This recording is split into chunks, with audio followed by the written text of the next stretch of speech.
You are now listening to the iWalter Show. Real talk about nothing. Faster than a speeding bullet, more powerful than a locomotive, able to leap tall buildings in a single bound. Look, up in the sky, it's a bird brain, it's a plane, it's iWalter. Yes, it's iWalter, strange visitor from another planet who came to Earth with powers and abilities far beyond those of mortal men. iWalter, who can change the course of mighty rivers, bend ears with his annoying voice, and who disguised as Walter Interranti, mild-mannered janitor for a great metropolitan newspaper, fights a never-ending battle for truth, nonsense, and the American way. And now, another exciting episode in the adventures of iWalter. All right, everyone, this is Walter from iWalter. I'm on once again. I am using my headset. I don't know why I never did it before.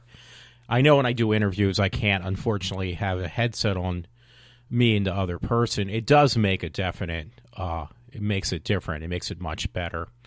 It is Tuesday at 10:10. I'm having a feeling that eventually I'm not going to be able to do the shows on a regular basis as I am now. Let me just adjust my mic like I usually do during the start of my show. I'm saying that right now simply because it appears like I did get notified by work finally. It's been since October of last year. I haven't heard anything about what's going on with my job. Now I found out they finally came to a decision I need to contact a doctor, psychologist to get evaluated, for them to determine if they're going to take me back or not. Now, I'm questioning where that would go if they decided differently because, I've had issues in the past, which I will, acknowledge, but why would you let me, obviously they found me to be a good worker. Why would they allow me to work for 13 years and now all of a sudden decide to get rid of me? That's, I guess, one of the benefits that I have to acknowledge that has helped me in the past and even now as being in a union. Because they couldn't, it would be illegal, period, on any level at any job just to, after 13 years, get rid of you and say, well, you have psychological problems. That would be definitely, that would just be breaking the law, period. Anyway, I kind of got, I wanted to do this show earlier, at least start part of it, and then continue it later on, and that didn't happen because, there was a special that Kevin Smith mentioned that he was going to be on tonight on the CW, which is Channel 16 on our Fios cable network in Philadelphia. And there was a special about some new show with all these superheroes and actually villains on the CW.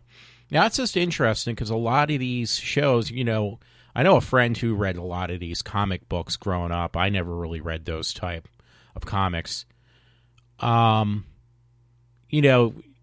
was considered childish and everything like that, but there is tons, probably, I would say almost hundreds of people who make, whole life savings. They make their career on their jobs and everything on just, working on these superhero shows.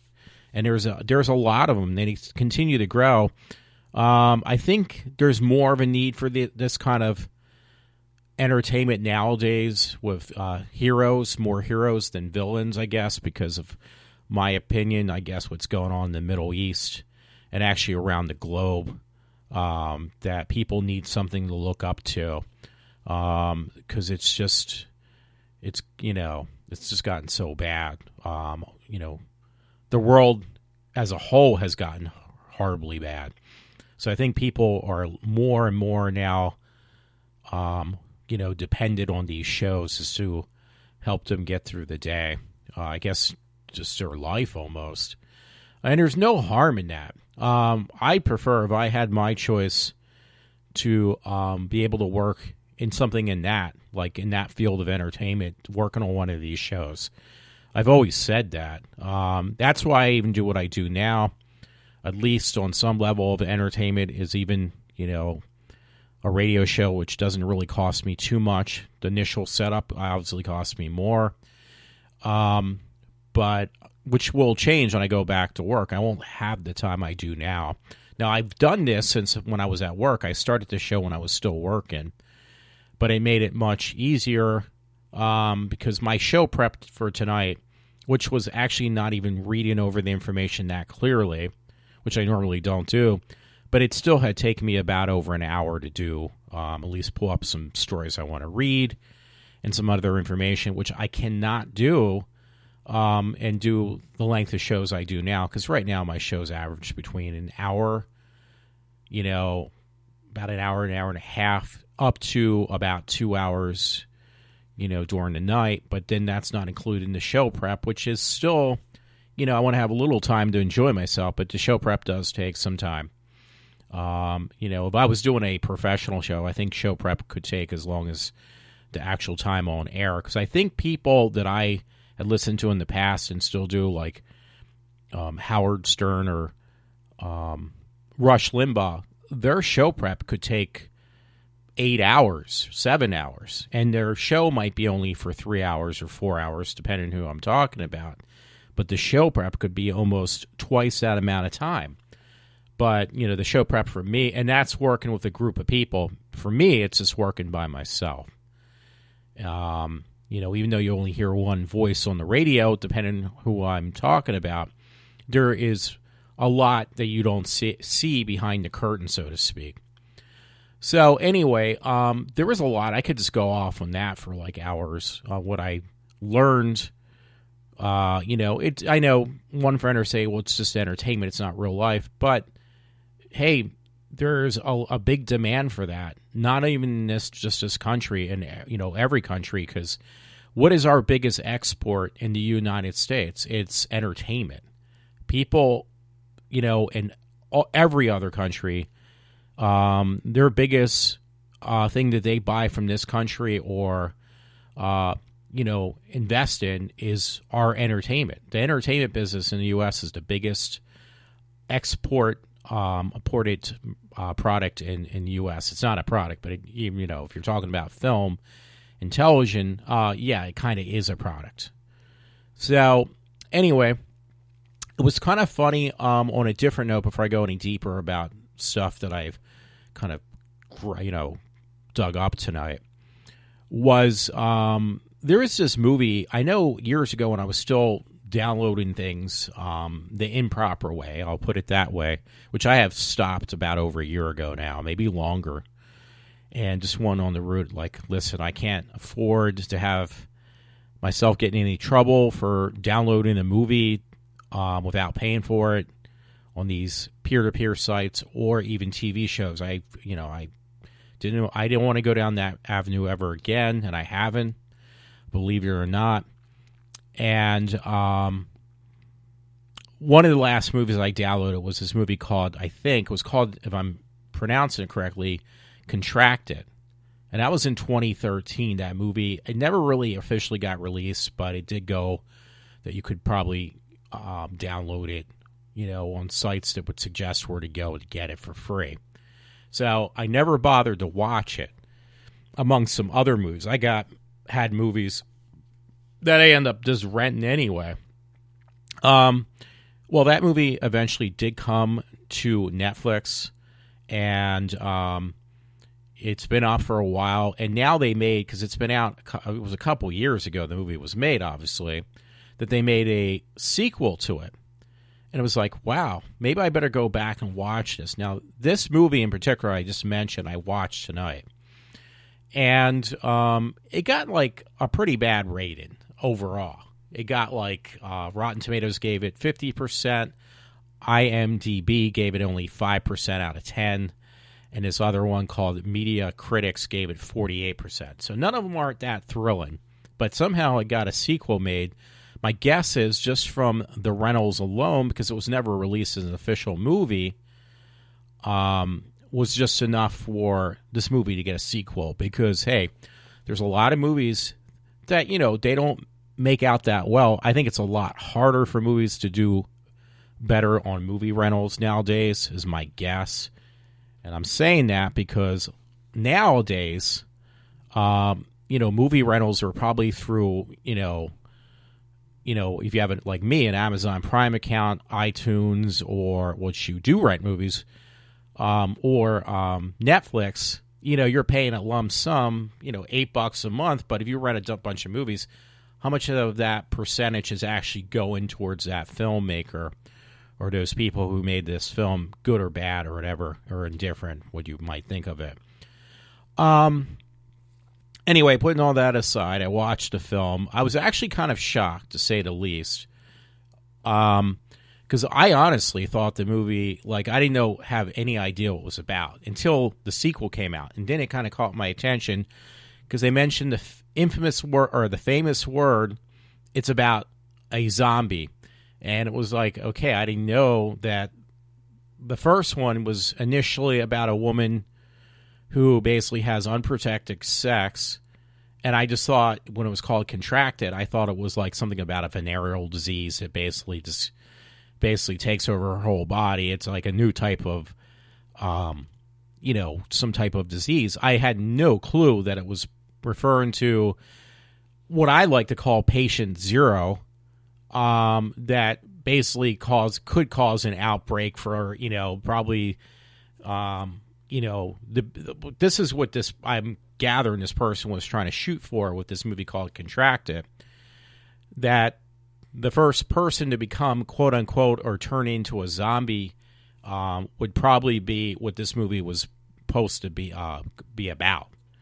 And it was in California that this happened. It's a movie, obviously, but the guy was pretty clever, the director who actually made this film, because I never watched it until just tonight. And I was actually really shocked. I have to say, the movie was, I was eating, and it wasn't the best thing to do because it actually made me stop wanting to eat. It was really gross. It was really disgusting for the most part. But it's a very low-budget film. I mean, it's obviously it looks like a independent film. And the premise is, the beginning of the film is some guy who works at a mortuary was basically having sex with one of the cadavers. He's basically what do you call that? I'm trying to think of the proper word. People who have this fascination of having sex with corpses, and all they show is this body being moved around on the slat table with the toe tag on their foot. So when I read the premise about toe tag, I thought of that independent horror film thing called toe tag, but it was nothing to do with that. So apparently, this person who had sex with this cadaver also became a carrier for what eventually develops into patient zero. Because the person on the slat that the guy from the mortuary, or whatever you want to call it, had sex with, he didn't become a zombie. The person on the table was not a zombie, but he basically he was the one who infected the main character, this girl, which she did a really good job. Her last name's Townsend, Najera Townsend, I think. Is that? Trying to think. Yeah, I guess she was the main character. She becomes patient zero. And honestly, they got you going for the whole entire movie. What the hell's going on with this girl?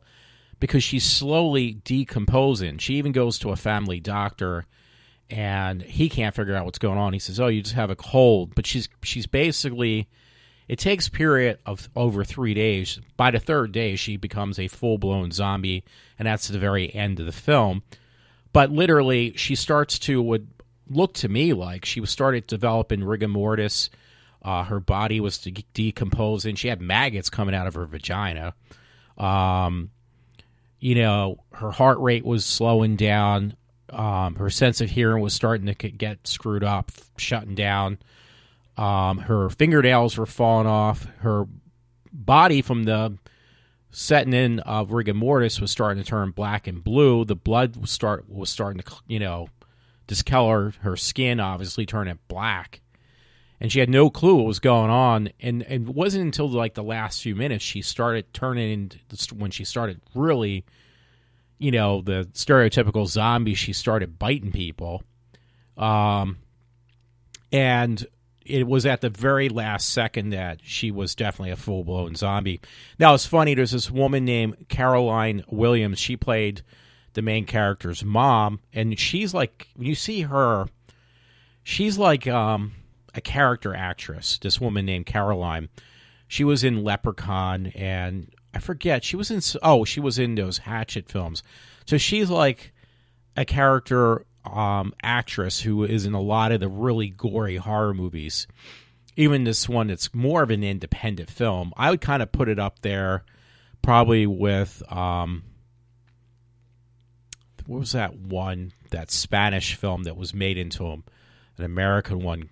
Quarantine was the American version. I can't remember the Spanish version of that movie, because that was a really good film. This is almost, in my opinion, it's kind of the same deal. It's an independent film.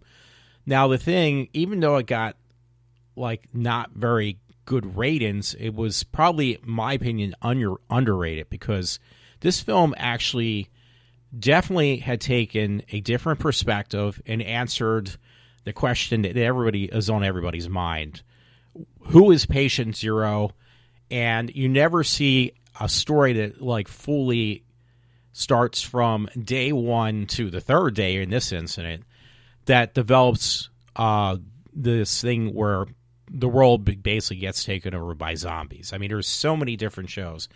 And I mentioned California because The Walking Dead technically wasn't supposed to be in California, but that spin-off series is technically, which was after this movie had came about. It always brought the question up, I guess, because that prequel to The Walking Dead was supposed to explain that. This movie actually goes one step further back to who Patient Zero could have been, and it could have been this girl. So, not saying this is affiliated with Walking Dead or any other type of movie that George Romero might have done, but I tell you, it did a really good job, and it was definitely, if anything, it was definitely original. I think this film really did a good job of explaining the whole, myth and theory, or whatever you want to call it, behind, this whole thing that fascinates people with zombies. I think they did a really good job. So, my opinion, the movie was definitely heavily underrated. I think they were being way too harsh on it. And it just basically came down to plain negligence and ignorance that caused, in this movie, Patient Zero to start this zombie apocalypse. I wouldn't be surprised that there'd be, I haven't seen the sequel, so I don't know where that's going to go. But definitely this was like the launch point. I mean, there was some stuff in here I literally could not watch, even for a low-budget film. The makeup was really good. I have to give a lot of credit to that actress. She did a really good job with playing what I like to call Patient Zero, because there was even one part, a big clump of her hair came out up the back of her head, like she was completely bald. I mean, she was literally a walking corpse. But the thing that made it interesting, it didn't add any comedy, because there was no comedy in here. But this girl didn't know that she was already kind of dead. She even went to her job, and her fingernails fell off in the food that she had to prep as a waitress. There's certain things they have to prep, and her body was decomposing, and parts were like her nails were falling right into the food she was supposed to be prepping for her job. Give to the people who were there eating at this one point in the film.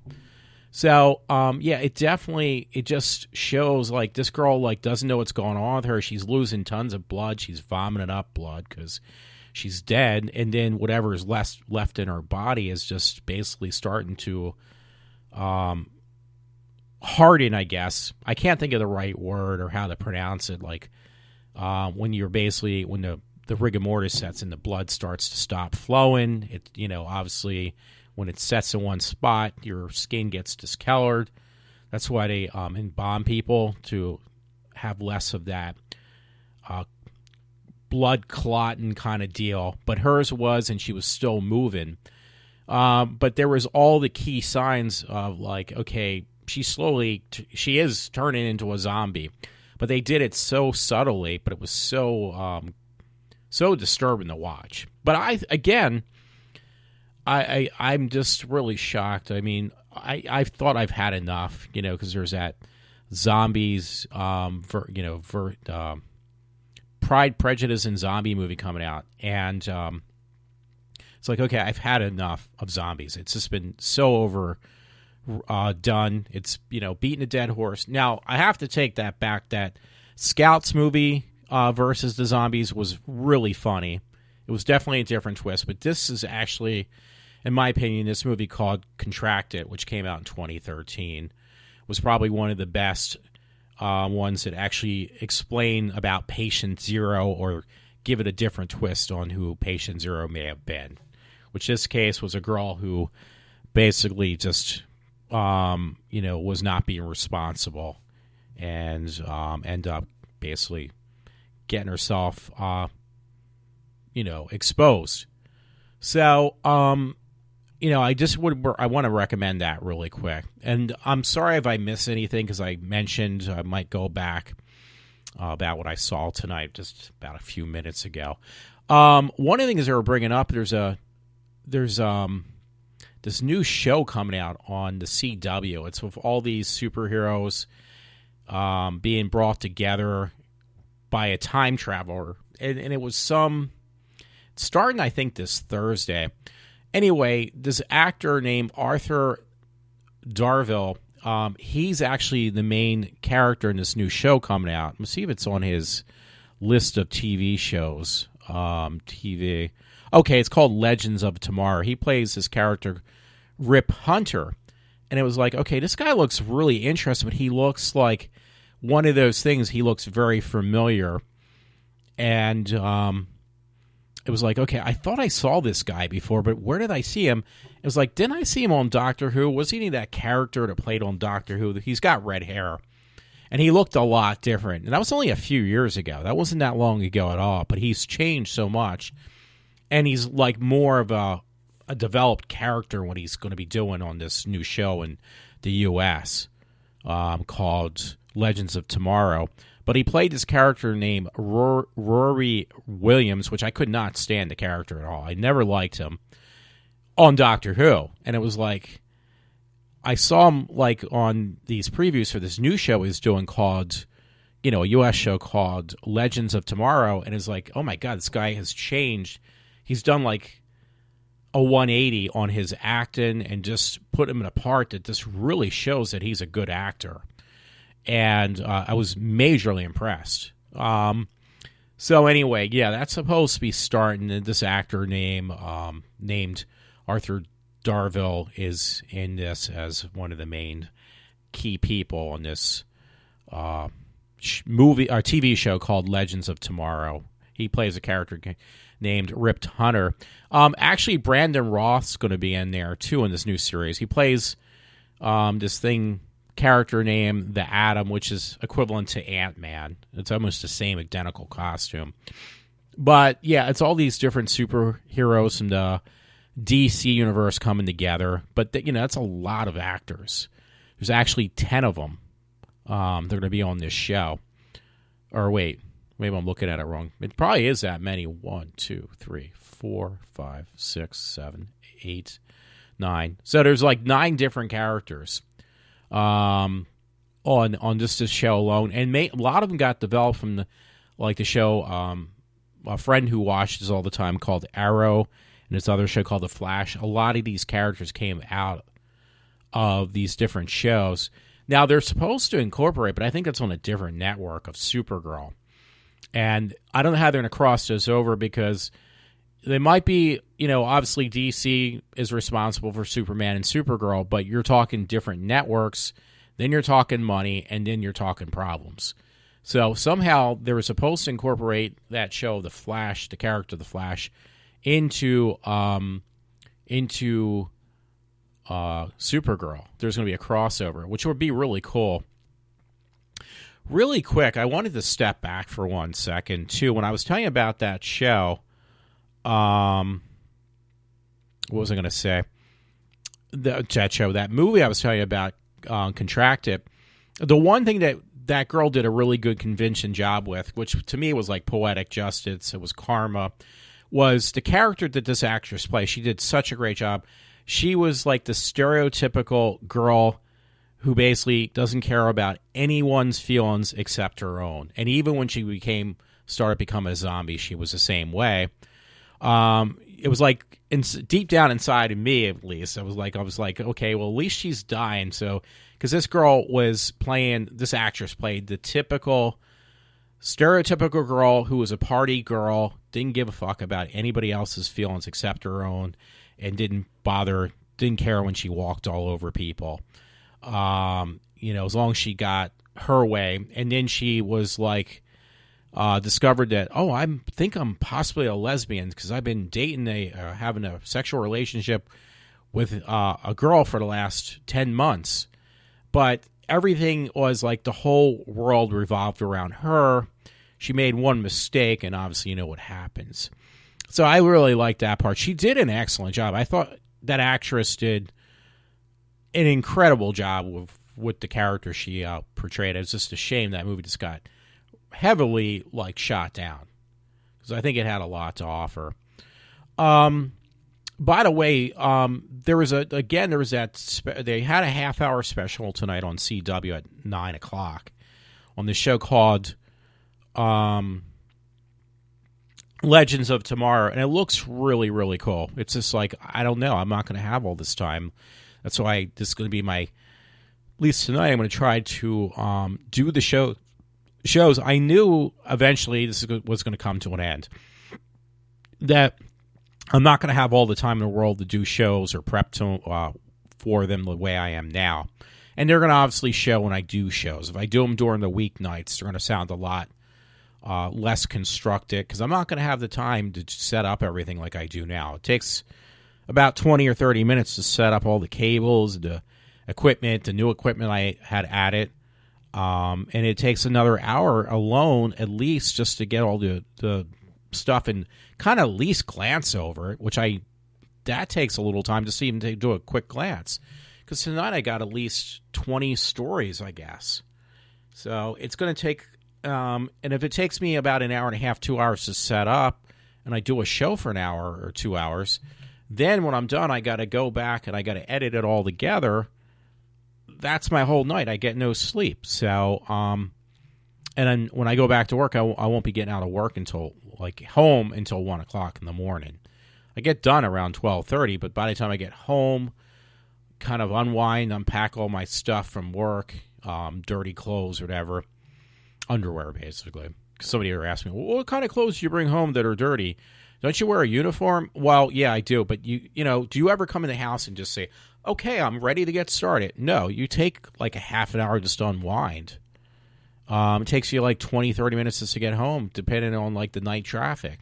Should only take 15, but sometimes it takes longer, especially if the weather is going. Now we're at that time of the season where it's going to be really bad. So there's a lot of different things you got to take into consideration. It's not just, okay, not everything is black and white. So, and that's one of them. But anyway, so I was watching these specials. I figured, hey, I'll give it a shot. I'll look at these specials and kind of see what's going on. And they were really cool. Again, I thought they were really interesting because it's something I have more of an interest in anyway, is entertainment. I'm sure the people who work in the entertainment business, I'm pretty much sure the last thing on their mind is, am I actually going to a job? I'm getting paid to do something I actually enjoy doing. And that doesn't happen for everyone. That's the kind of thing you want, is a place you go that is called work, but it doesn't feel like work. That's what I'm looking for myself. So, anyway, what was I going to do? I don't know why I have to defend myself on everything I say, but it seems like I do. And I shouldn't have to. But anyway, yeah, there was a show with Kevin Smith, which actually, because I got an email, it says like Kevin Smith's going to be, hey, he's going to be on this show on the CW tonight, and I didn't know it was a half-hour show, talking about this new Dawn of Justice movie coming out. It looks really good. So they kind of talked a little bit and incorporated what's going on in the DC universe with this Justice League. I grew up with that, at least a cartoon. Didn't read the comic books, but I grew up with Justice League when I was a kid on the Saturday morning cartoons I used to watch. Now it's become like mainstream for everyone to get involved and watch this stuff. So it was really interesting because they actually showed you a little bit more of a background, what's going on. And it's not just about Ben Affleck and the guy who plays Superman, which I can't remember his name, Henry Kevlar or whatever, how you say his name. I really have a lot of hope for Ben Affleck. He's definitely matured a lot. I think he's going to do a really good job playing the character of Batman and the other one. But then they actually said they're going to do a spinoff or a separate movie, which they showed you a little bit of a teaser of that, on Wonder Woman. And they explained how that's been around for, I think, 75 years, that character. So, I mean, it hasn't died. So you have that. And then they also show you a split second who else is in the movie, which was going to be a different actor playing the Flash, Cyborg, and also Aquaman. So they show you a little bit about those actors. They kind of explain how they're incorporated into the movie. And yes, it's definitely not just a Batman versus Superman movie. It's actually literally it's the first Justice League movie. But they're just showing how they come together, these different comic book heroes. So they went into that, and then they actually explained, because now that's funny, because Kevin Smith, he's younger to me, but I would say he's about 5 years younger to me, whatever. This man has made his living off of doing stories around comic books and just obviously his independent film work and getting in production, doing script writing for different movies other than his own, and being extras in TV shows. So he's made his whole life now. A man from New Jersey, from Red Bank, has now, become a pop icon, I guess, so to speak, which is very encouraging. I mean, that's why so many people even like him, is because he's just an average Joe Smo like you and I, who has surpassed our own dreams and became like a, pretty much like a star, like celebrity star. He literally has become a celebrity star. Some people might disagree, but he actually really has. He's becoming a lot of people may not know who he is, but there's enough that still do. He will sell out, shows. I mean, and he does talk to people on a personal level. He hasn't forgot where he came from. So that's always very interesting, too.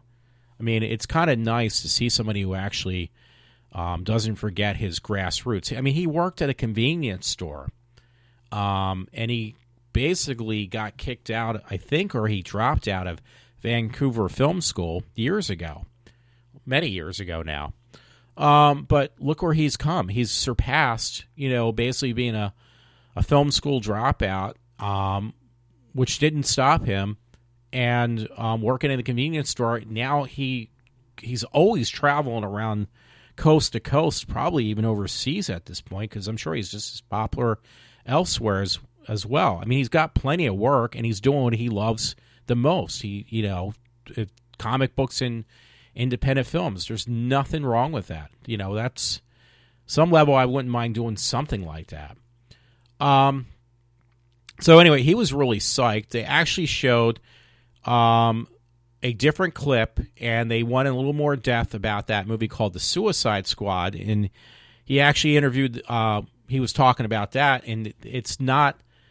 it was like, okay, how do you make a movie about all villains? And it's like the villains are actually being told, hey, listen, according to the way the film's supposed to go, if you work for us, and you help, basically these villains are getting together to become vigilantes.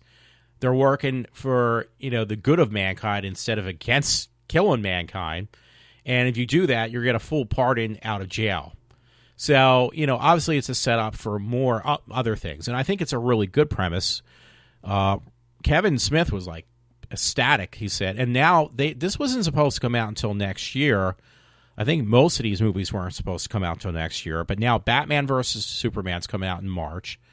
And they officially now announced that the Suicide Squad, which was actually not supposed to come out until 2017, has now got a release date of officially of August of this year. So it won't be until the end of this year, almost, but it is coming out this year. So that was really cool. So it's going to be this year is going to be the big time for DC to basically make their mark, because obviously Marvel has made a big mark, so DC now is too. So the DC universe. So that is really cool. There's nothing wrong with that. So I wanted to get that out of the way first, because I got a lot of stories. I could have done easily a show last night, but I was just like, I got to give myself a break. I've been the show prep and everything, and I get so wound up. I can't fall asleep until early morning hours, and I need to kind of just, need my personal time. So, and today I slept in pretty late, and, I've been careful of not going out, because every time I go out, I'm going to end up spending more money on stuff. Last night it was buying, because my towels, I buy white towels. When they get dirty, I bleach them. Bleach ruins the fabric of the towels. It's the only way you get them cleaned. Probably disinfected too. The stains are blood stains or whatever from shaving. It's the only way to get that out. So, I wanted, and I got some towels. I get like the better gray towels because honestly, I went up to that Philadelphia. It's called the Philadelphia Outlet. They have this place called Hard Restoration.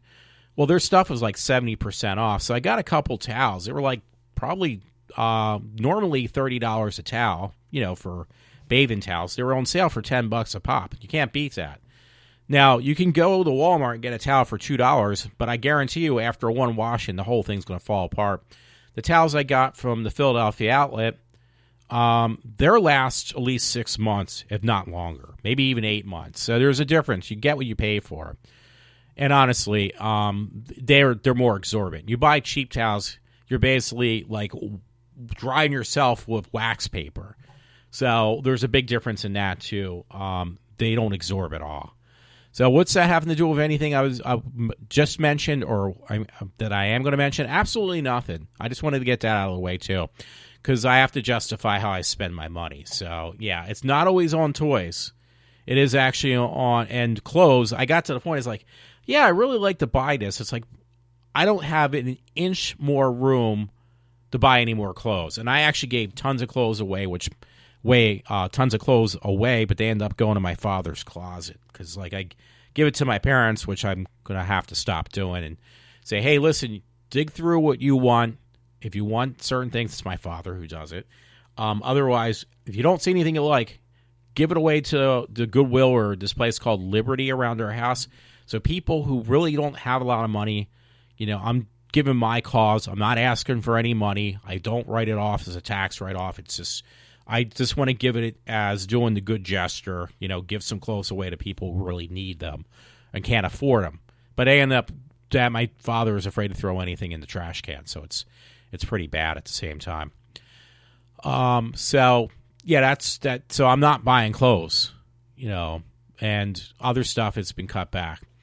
If I buy something, I try to use it in some sense of the word. If I don't use it and it sits for a couple of months, give or take on my collection of movies, that's for my retirement. Because I know there was an article a friend sent me years ago where this guy basically bought a plethora of Blu-rays and DVDs, and it was stacking them up. He has a whole house full of them. I think he got like 30,000 or something. He's like, well, when it comes to the day I retire, I'll have every movie I ever wanted to watch. I want to sit down and watch these for my last days, and that'll be me. That's why I'm doing it. Now, I used to get rid of a lot of stuff, and it's like, wait a minute, I'll end up buying it again, so I'll just have to make room for it. So, not that I did it this weekend or the last past week. I'm just saying. So anyway, I found all these really interesting stories. I started actually trying to listen to Rush today. He said that today's show, I think it was today's, he said that because there seems to be a dispute between the Republican, the people running for the presidency and our Republican side. So one of them is Donald Trump. Donald Trump was actually supposed to call in today. I never got that far in the show. So it would have been interesting to hear. But there's a lot of stuff that I've been complaining about for I don't know how long that is actually just surfacing like a landslide all of a sudden. And one of the stories out of many was on this Breitbart. And it was something me and a friend complained about or talked about the other day. And it was about Walmart. And, not that we talked about Walmart, but these places that are forced now to pay this $15 minimum wage is eventually going to hurt these companies. And they're going to have no choice but be forced to shut down, stores if it's a store, basically it's retail, a lot of these places, or restaurants because they can't afford to pay this ridiculous, the amount of money for health insurance plans for people and pay $15 minimum wage. Because those jobs originally, these jobs that only paid like $7 or under $10 an hour, those jobs always went to the same people. They went to younger people. They went to people, that were retired. But they helped a certain group of people in general. So now there's people complain and they say, well, listen, we think we should get $15 an hour. Now, the funny thing is, the one guy that my one friend, Ryan, he's been working in retail all his life, and he's a great guy. And he only makes, he's a manager too, or a third key, I think, if I remember correctly. Now, he knows he's not going to live he won't be able to live his whole life off his income from his job, but he manages what he makes. Now, how much does he make for working at a place? I heard that he may have worked at his place that he works for, my guess is, maybe over 10 years, maybe 20 years. He's worked there for practically since he was a teenager. And he's made the best of it. He's obviously been able to do what he likes to do. He's not crying, oh, I think I should deserve more benefits and more money. No, he just basically works within his means of what he's getting paid. Now, he's, again, some type of supervisor, I think, or a third key. And I really respect Ryan for this. But I heard he's not making, I guess, he's making, let me just put it this way, he's making a lot less than $15 an hour.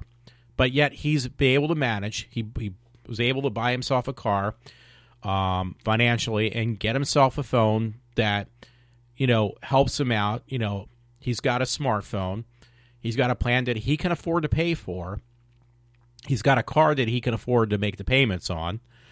And he's making it by. And he actually does, film work on the side. That's his hobby. That's his main interest. And he makes time for that stuff. But he's not, saying, okay, well, you should pay me more money because I don't think it's fair. No, he's a very good worker, from what I've heard, because I have never really worked with him. And he's a responsible, adult. But from these people, though, who are crying like, hey, this is not fair, I deserve everything handed to me on a silver spoon and I shouldn't have to work for anything. Well, guess what that's turned into? This Breitbart article from the other day said Walmart closes L.A. stores over the $15 minimum wage. So there you go. The main bullet point says Los Angeles residents of improvised Chinatown were shocked to learn on January 17th at Walmart they pleaded for years to get would-be shut down at 7 p.m. Sunday evenings due to the city's new $15 minimum wage ordinance and union harassment. So, it says update. The closure was described by the company as one of 154 closures that took into account the number of factors, including financial performance as well as strategic alignment with long-term plans.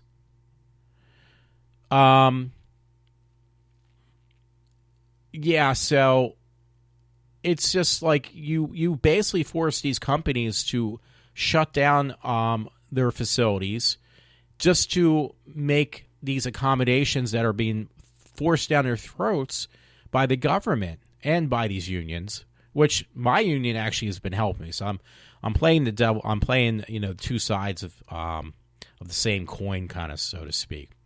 Anyway, it says immigrant Hispanics and Asian residents of central Los Angeles campaigned for years for the big box retailer to locate in their economically depressed neighborhoods to compete against liquor stores that sold a limited number of foods. It does say liquor, though. Liquor stores that sold a limited amount of foods and items that were at very high prices. In September of 2013, Walmart finally opened a 33,000 square foot grocery and drugstore in Chinatown area. And it says that crowds flocked to the store for lower food costs, substantially cheaper pharmaceuticals, and even ethnic offerings. But the labor leaders immediately started protesting against the store for refusing to unionize, and even though 100 Walmart employees refused to sign the union cards, despite that there are certain ones who didn't want to sign these union cards. It said during November 2014 Black Friday protests in downtown Los Angeles led by the union-funded movement Generations Justice and Ecology Project, thousands of protesters were bussed in to protest against Walmart destroying downtown, even though the company only had the one store in Chinatown. So it goes on to say more. I guess my point is, I'm trying to see if there's anything else important in there. I'm sure there actually is.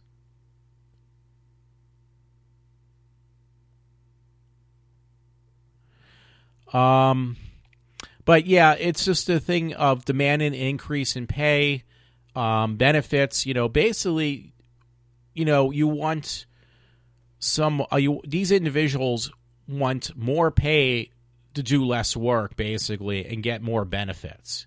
And you can't run a company like that. This goes on to say a lot of different things.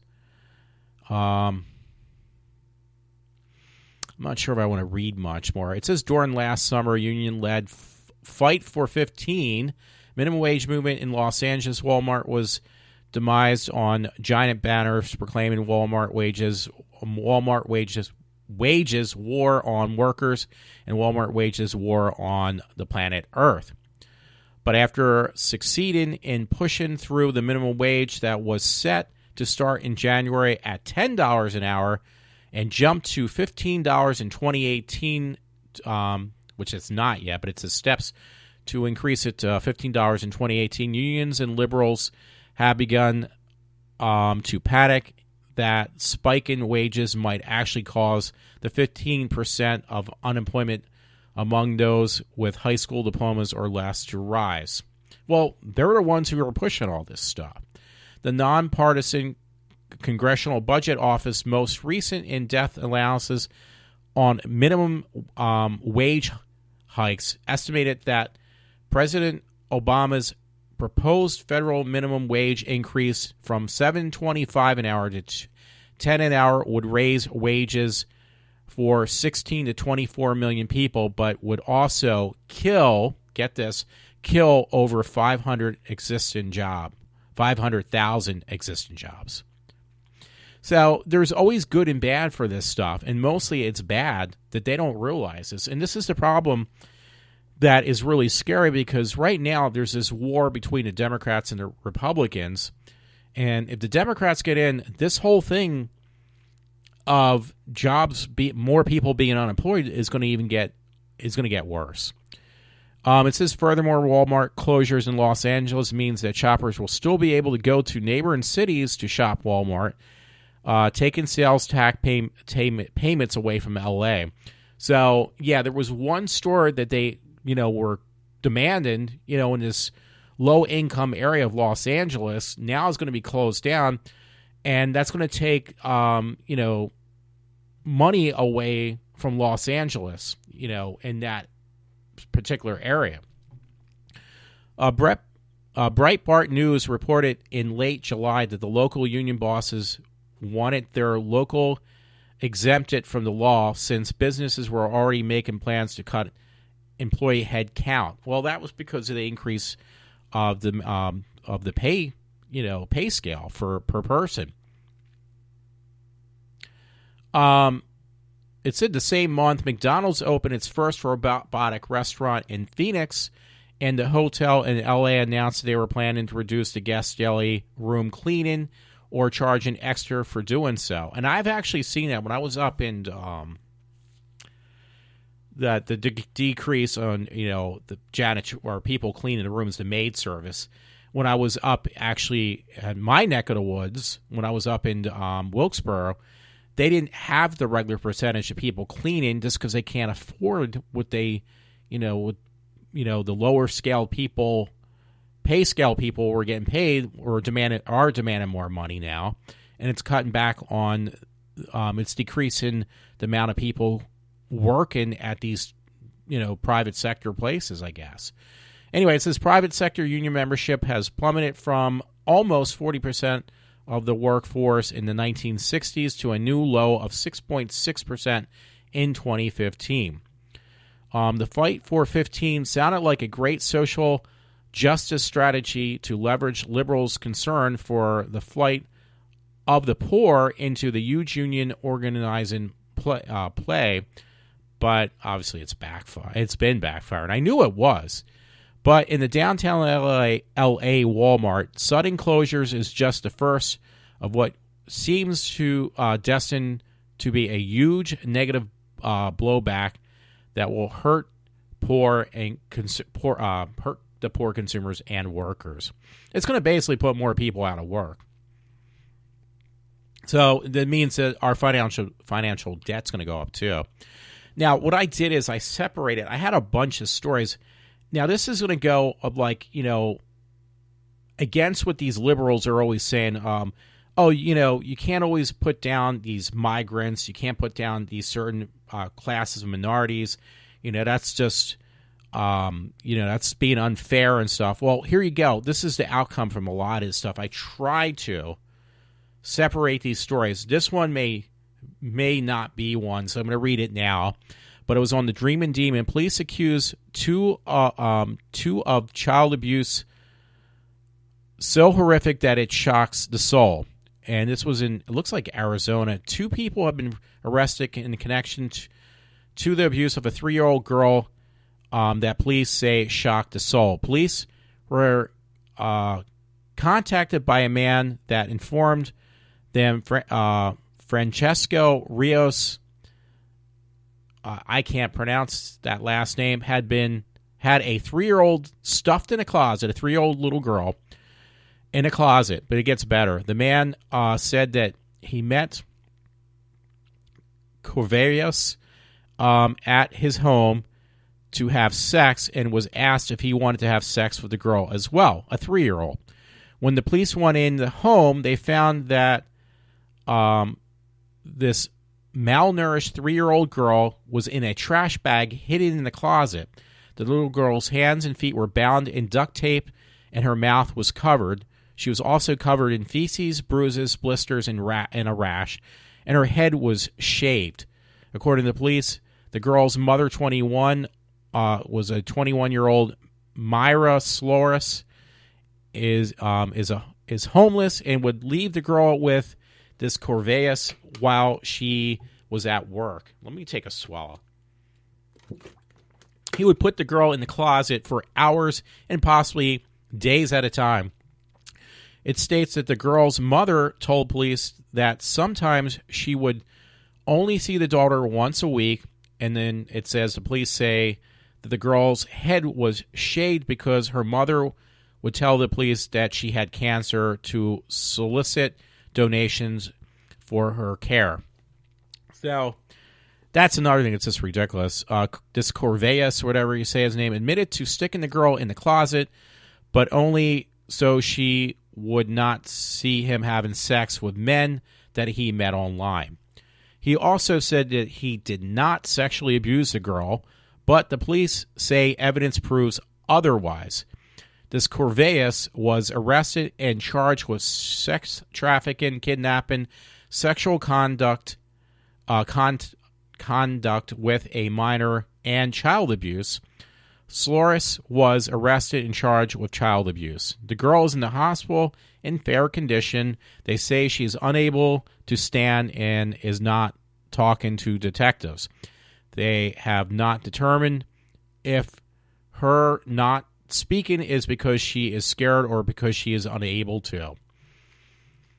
So I'm trying to, I guess, state that this could have been somebody, which I have a story in the mix, or kind of, go towards my speculation on something else.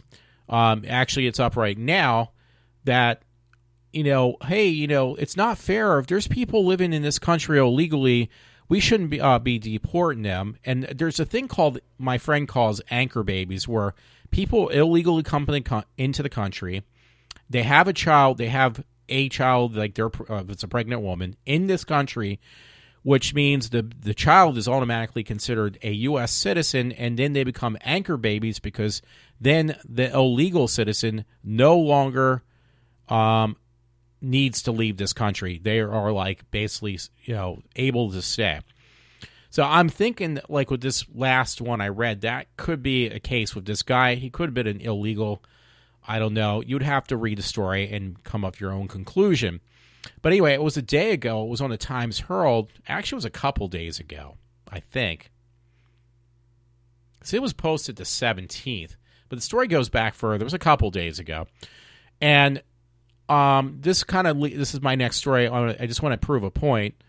Immigration rounded up in Norristown strokes concern. So you got these bleeding heart liberals that are always defending these minorities that sneak in our country illegally, or just basically because when they get into this country and we don't do anything about it, they figure, well, hey, we can just push you this far. You Americans must be really big pushovers. We can even push you further. So, and right now I've noticed, and I think this is my take on things in Norristown. We have the elections coming up. We live in a predominant Democratic area, unfortunately. The Republicans are kind of outspoken by the amount of Democrats, I think, in this area I live. But even they realize, the people running for the local elections, not that it's going to be a local election in our area. It's more in the next couple of months, it's going to be on who's going to be the next president. They're already trying to make moves just to show that, oh yeah, we're doing things to correct these matters of the amount of illegal immigrants or illegal people in our country, in our town. So, but you got these bleeding heart liberals, though, that say this is not fair. Just because you're illegal, you're pulling these illegal pedestrians or whatever you want to call them out of Norristown, and you're taking them away from their families. That's not right. So this is what this article is about. I know I did a really bad job of trying to explain what this is about, but I'm going to try to read it now.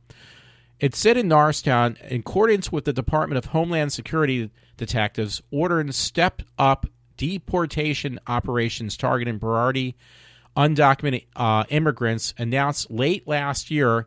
8 residents were recently picked up by the Immigration and Custom Enforcement, or ICE, as it's abbreviated, agents in the municipality.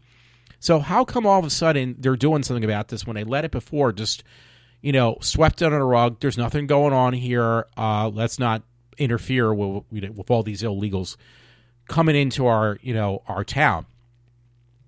So in response, the Latino advocacy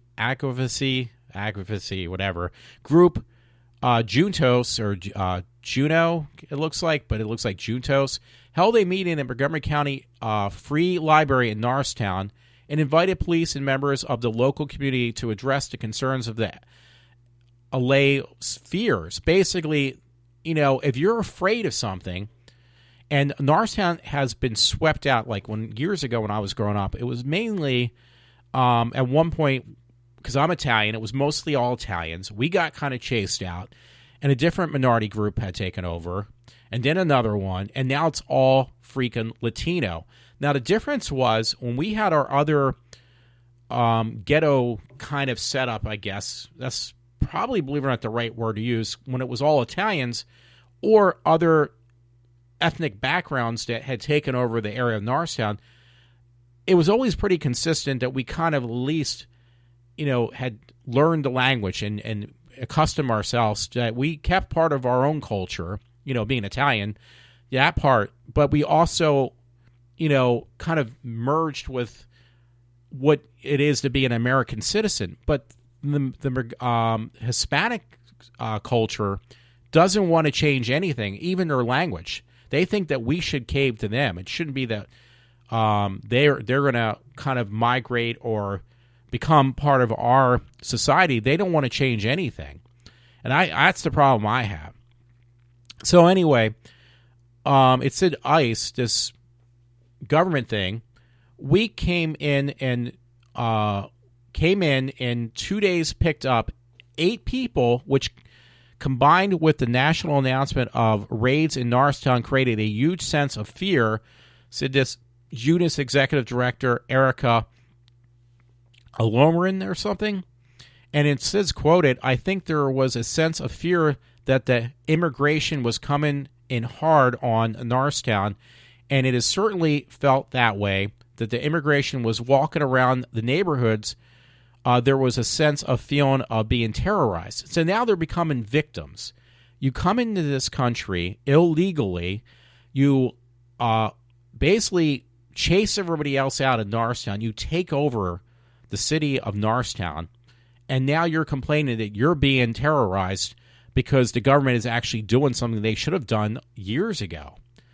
So ICE officials released a statement refuting the characterization of their operations as raids and asserting that only criminals and recent immigrants and those who have overstayed their legal residency were picked up, which is absolutely true. But you see, when finally the government steps in because it's around election time and they actually do what they were supposed to do all this time, now all of a sudden these people they let walk all over us in Norristown, these same people who are doing whatever the fuck they want to do, and basically they were coming in on truckloads illegally into Norristown. That was a while back, and they didn't do much about it. They did very little.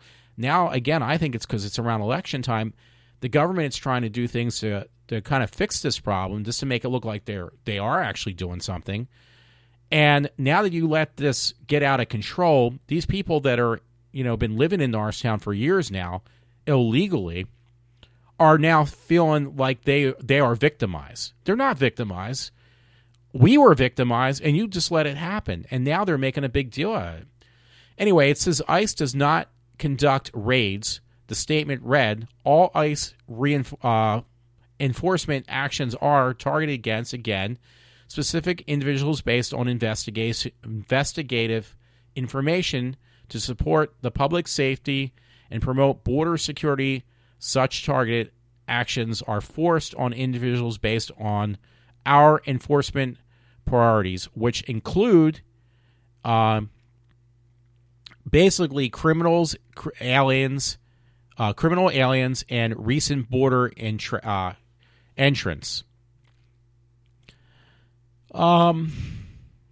Yeah, it says according. Well, you know what? I'm not going to read much more, but the way I gathered when I kind of glanced over this article, it's just like you got a couple people that are, again, like the bleeding heart libertarians in Norristown, and then these large Latino groups who refuse to become Americans, like true Americans, and are not in this country legally to begin with. And now they're crying wolf, and they're crying like, no puns intended because our governor's name Wolf. But now they're crying like, oh, I'm being victimized. What are you doing? You're harassing us. And this is like exactly what I said about the war on women and like other minority groups. It's coming down to that. Now all of a sudden they're crying like, we're being victimized. This is not fair. It's not fair. It wasn't fair when you came in our country illegally either, hasn't it? Was it? So, it obviously gets me really stirred up with that. So I'm kind of weaning in because that very first story kind of did not maybe make the point. The second story about Norristown is starting to go in the direction I'm trying to prove a point on. Because here's another one I found. Again, I try to bunch most of these certain articles together, so I think the rest will make my statement a little more clear, I hope. But there was one from MrConservative.com, and now here's a story I found just from the other day. Muslim man cuts girlfriend's throat, sets her ablaze. Now, the girl's kind of attractive, but she had to hook up with a Muslim. And what can we only describe as a gruesome crime, Farshad Sean Bakashan, 30, stabbed his girlfriend, cut her throat ear to ear, and set her ablaze. He's now on trial for first-degree murder in Toronto, where the incident occurred. So Toronto obviously is Canada, but that is north of our, pretty much North America, no matter how you look at it. So anyway, I make a lot of jokes about Canada. So here we go. I got finally one I can actually really dig into people's heads. According to the prosecutor, Bangladesh, Bangshak, whatever, trapped his girlfriend, 23-year-old girl, in the basement of the building. They found of the building they both lived in by setting fires on various places. Once she was down there, he stabbed her. He basically brought her down the basement. Once she was down there, he stabbed her in the abdomen, and then he cut her throat and set her on fire, catching himself on fire as well. Well, hey, there's no loss there. It said the bloodied, I don't know if it's a girl, because I couldn't even really see her name. Yeah, okay, her name was Carney Petrus. So the bloody Petrus climbed up the stairs and was spotted by the neighbor before collapsing in the kitchen, weakened from her injuries and still on fire. The neighbor yelled for her and called in an ambulance, which arrived shortly a time later. Petrus died from her injuries on the way to the hospital, but prior to her death, was able to give a cryptic message to the paramedics who asked her if someone initially did this to her, and she nodded her head affirmatively. So it said that their relationship was described as tumorous by the prosecutor, who also stated that her friends often argued or urged her to end it because of his behavior. So this girl, that was obviously from Canada, hooked up with this guy that was a Muslim. And her friends kind of told her, listen, this is a very unhealthy relationship, which she didn't listen, and she paid with her life now. So, yeah, it is Canada, because it did say, did I say Toronto, which would be, again, would be in Canada, but still, It's our neighboring country that they do speak English at least. And that's not far from our borders. So anyway, the relationship was described as tumorous again by the prosecutors, who also stated that her friends often urged her to end it because of his behavior. He was the jealous type and objected to her to socializing with others or without him. Wait, he was also the jealous type, and objected to her socializing with others or without him in present. So there you go. These women are flocking to these ISIS people, these Muslims, and they treat women like shit. But then there's this war on women, which makes no sense, because if you go for these people who treat women like dog shit, how can you even, how could you keep a straight face and say, well, that's not fair that, in the U.S., we're not getting treated fairly, women.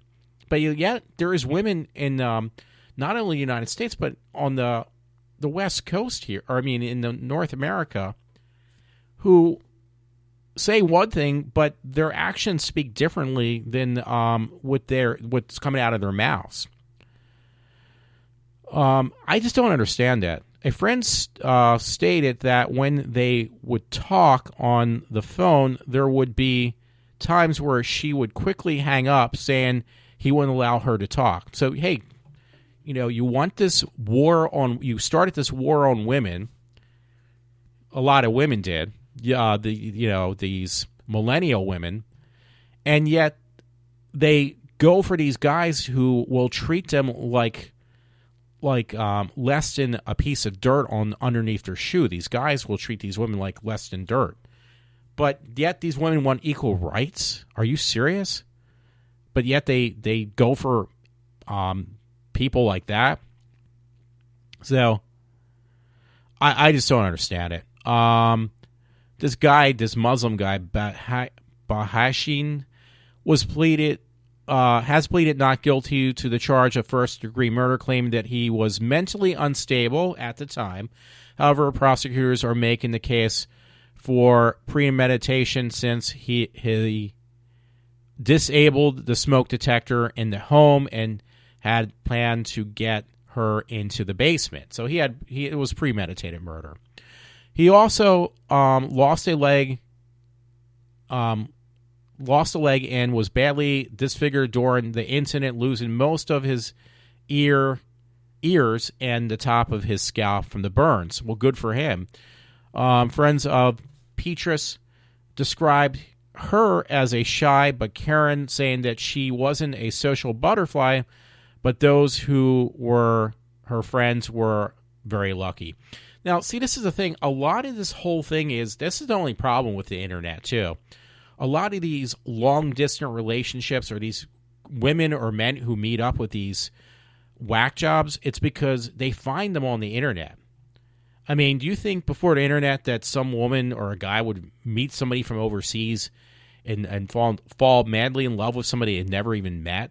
And most of the time, the people, because me and a friend Todd had this discussion on the phone the other night, that these people give you also a not very accurate description on who they are or what they look like. They give you what you want to hear just to drag you in, and if you meet up with sometimes with these people, like me and my friend Todd, we learned very quickly, like you meet my other friend Trevor did this years ago, that you meet up with these people you talk to and you seem to get along with when you talk to them on the internet in these social chat rooms that you used to have. I don't know if they still exist. But then when you finally meet, now it's social media.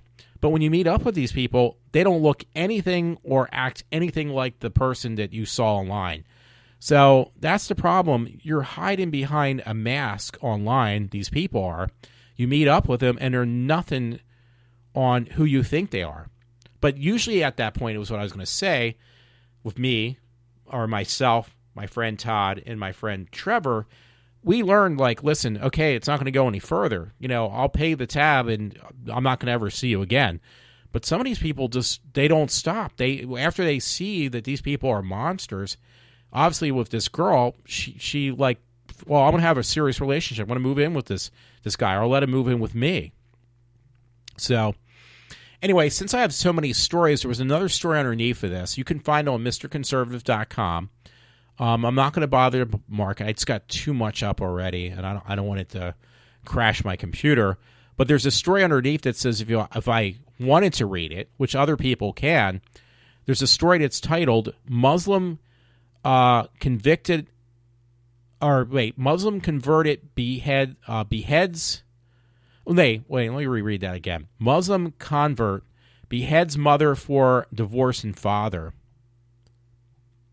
So, yeah, I mean, and again, what I'm trying to drag in, because that kind of fits, is, we're supposed to trust these people that are these ISIS people. We're the ones that wrong. Or these people that are Muslims. Yeah, they don't speak for everybody, but you got to draw the line somewhere.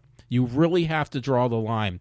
You got to have better background checks, and you got to make sure they follow the rules of our country. We don't follow the rules of their country and let them walk all over us. That's what the problem is nowadays. Now, here's another story. I'm not making this stuff up. This one was actually from MrConservative.com, which I did have up already. 5 Muslim Iraqi immigrants gang rape an elderly American woman. Did you hear that? The gang of 5 Muslim men are behind bars today after they brutally raped an elderly woman. Despite the woman's massive injuries, she's claiming she doesn't remember a thing. She's basically, pleading she's afraid to speak out. Once again, it says, see also Muslim brutally rapes a deaf elderly woman and gets off with only parole and a fine. So there's a little bit of a double standard there, too. So if you're a Muslim, you can beat the crap out of women to near death, rape them, and get away with it practically. Well, really. And if you're a guy that just says hello to a woman and you're born in this country, you're probably going to spend the rest of your life behind bars.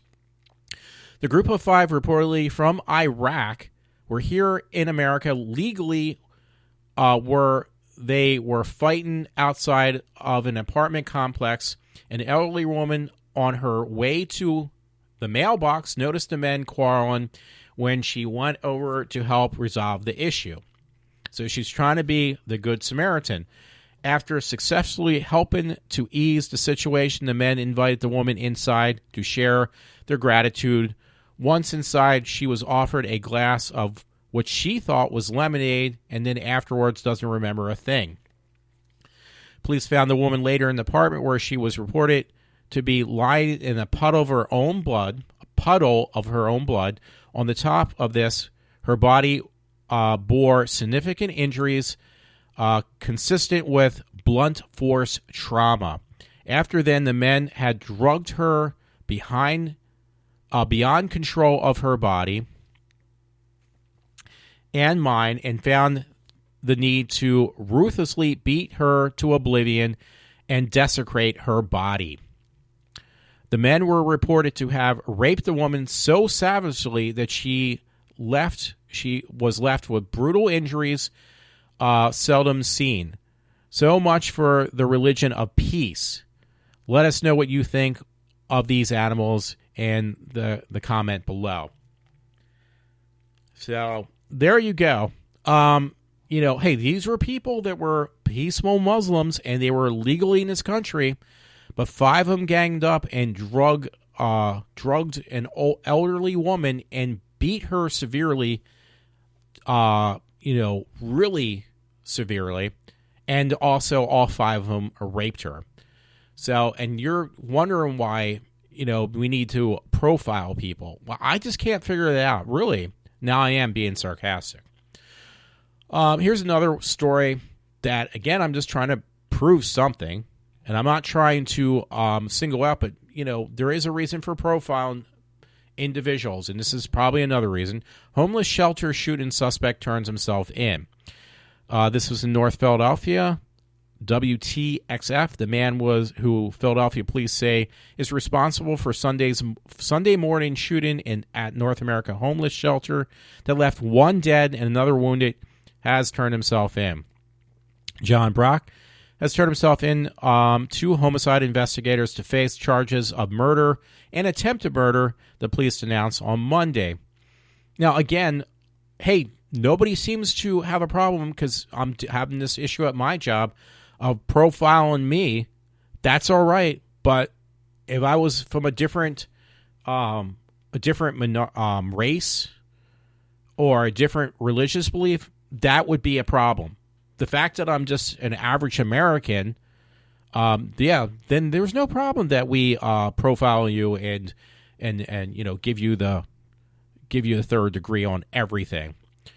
John Brock turned himself in to homicide investigators to face the charges of murder and attempted murder once again. The police announced on Monday the warrant had been issued earlier in the day for Brock, a homeless man who had formerly resided at the shelter but was refused entry on Sunday.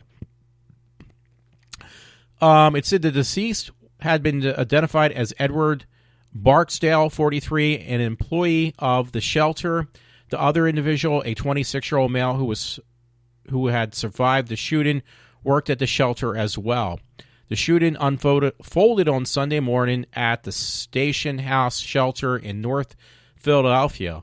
Both victims are employees who were there to help the homeless until witnesses say one of the people they were trying to help opened fire on them. Now, that's really scary because years ago, when I was at Cabrini College, I had to do, for my theology class, I had to do service, basically helping out.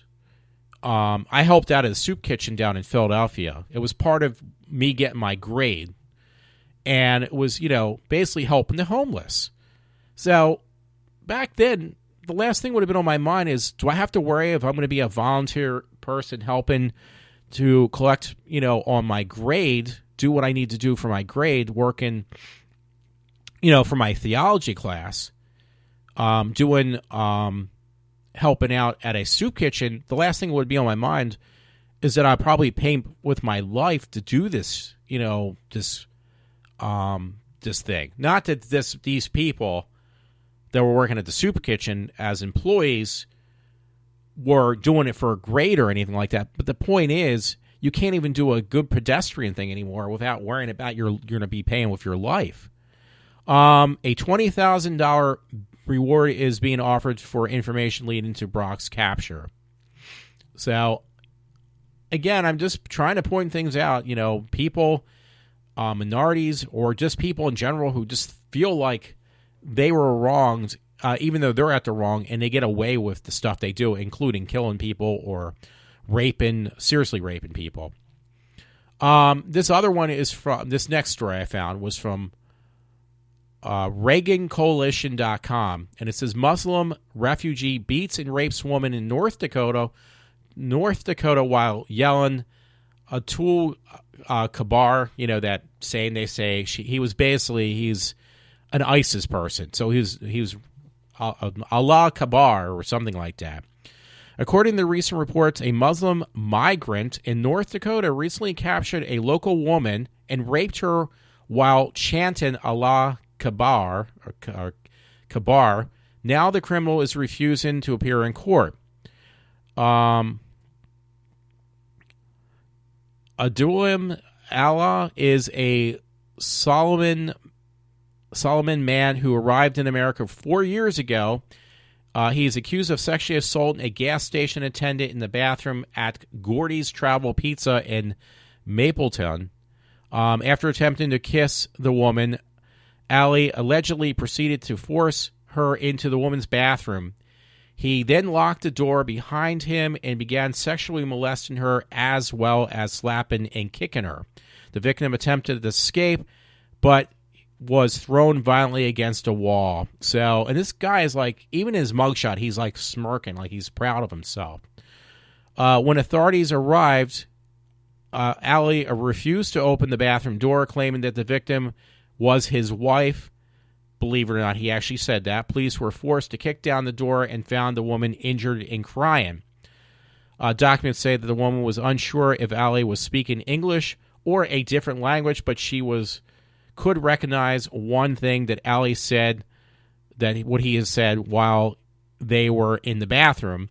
The Valley News Live reports she heard Ali utter Allah Akbar, which is Arabic, means God is the greatest. So this guy's excuse was she's a woman, so she should be treated like, just a woman working at a gas station, that, he was entitled to raping her because she's less than. And these are the kind of people we allow in our country. Allah's sister responded to the report of the arrest by arguing that her brother was a good person who was suffering from mental health issues. So apparently, I guess if I was somebody from another country, I could get away with this shit by, saying, hey, I have mental health issues. That allows me to sexually assault anyone I feel like assaulting, and I should get away with it too. Ali was since refused to face a judge claiming that he was sick. He is facing charges of gross sexual imposition, kidnapping, aggravated assault, and multiple counts of terrorizing. This is just one of the examples of rape occurring in and around migrant camps. So this guy was one of these people from one of these migrant camps that have been set up, and there is definitely an area that has been set up in Pennsylvania. So, this is what raises an alarm to me. I found this other story from Opposing Views. Now, this is in England, but trust me, this is going to kind of fit in. World news, basically. British Prime Minister, Muslim women must speak English. I actually like this one. That's why I had to throw this in. This was on the 18th. Segregation and repression of women in the Muslim communities in the UK must end. Prime Minister David Cameron said on January 18th, Cameron has announced that nearly $30 million is to fund to improve English education for Muslim migrants. See, that's just actually, I wish I would have looked at that. That's just actually ridiculous. So England hasn't learned their lesson. So I think some woman from England, she's like a newscaster, she actually spoke out. She said, why am I paying to teach these women English? It's not my job. And she's right. It's the taxpayers of England, which is going to happen to us as well, it's not our responsibility to pay for them to learn English. That's all it's going to do is have them speak English, but they're going to do whatever the fuck they still want to do. Cameron, whose policies regarding Muslim migrants have previously been criticized, the Muslim Council of Britain said the lack of integration with the mainstream society has allowed for appalling practices in Muslim communities, such as female genital mutilation and forced marriage. Well, that's not with Britain. That's from having these Muslims do whatever the fuck they want to do within their own communities, which are actually just expanded in England, obviously in Germany, and they're happening in the U.S. now. The Language Fund would aim to help 22% of the Muslim women in the UK who have little or no English skills. Well, I don't know about their country of England. I won't read any more on that one. But in the U.S., technically, you have to learn how to speak English and become, part of our society. We never caved in. Well, we are now. And obviously, we're on the same boat that England is, bottom line. But yeah, that's just ridiculous. Here's another story. It was on AmericanNews.com I found yesterday. Baby rapist killer gets a taste of his own medicine behind bars. That's actually the only positive case I could find in my mix. A Brazilian jiu-jitsu teacher turned himself into authorities after admitting to beating, raping, and killing his baby stepson. And once he entered the jail, he himself was brutally raped by a mob of angry prisoners. Now, you know what? I kind of question that. You never hear about any of this stuff happening when you find these women that throw their babies in trash cans. There's been a couple cases I read. I mean, not to go back on this, but I can't help it. Of women who sexually assaulted infants, 3-year-olds, sexually assaulted them. And they get a slap on the wrist, but if they go to jail, do you think they're going to get the same treatment this guy did? I love to see some of these. I don't care if they're put in all women's jail. I love to find maybe the women that are in jail are on this in there for the same reason that these women I mentioned, if they would go to jail, would have been in there for. So they're not going to do anything. But I'd love to see more people, women, not only get sent to jail who do the same behaviors, but also I'd love to see them get the shit beat out of them too. I wouldn't bat an eye if that happened. According to the reports, Daryl Dickinson Menzies Xavier admitted to raping and murdering his stepson, who was 1 year and 8 months old, so he was less than 2 years old. When he arrived in prison, the other inmates decided to do to him what he did to that innocent boy.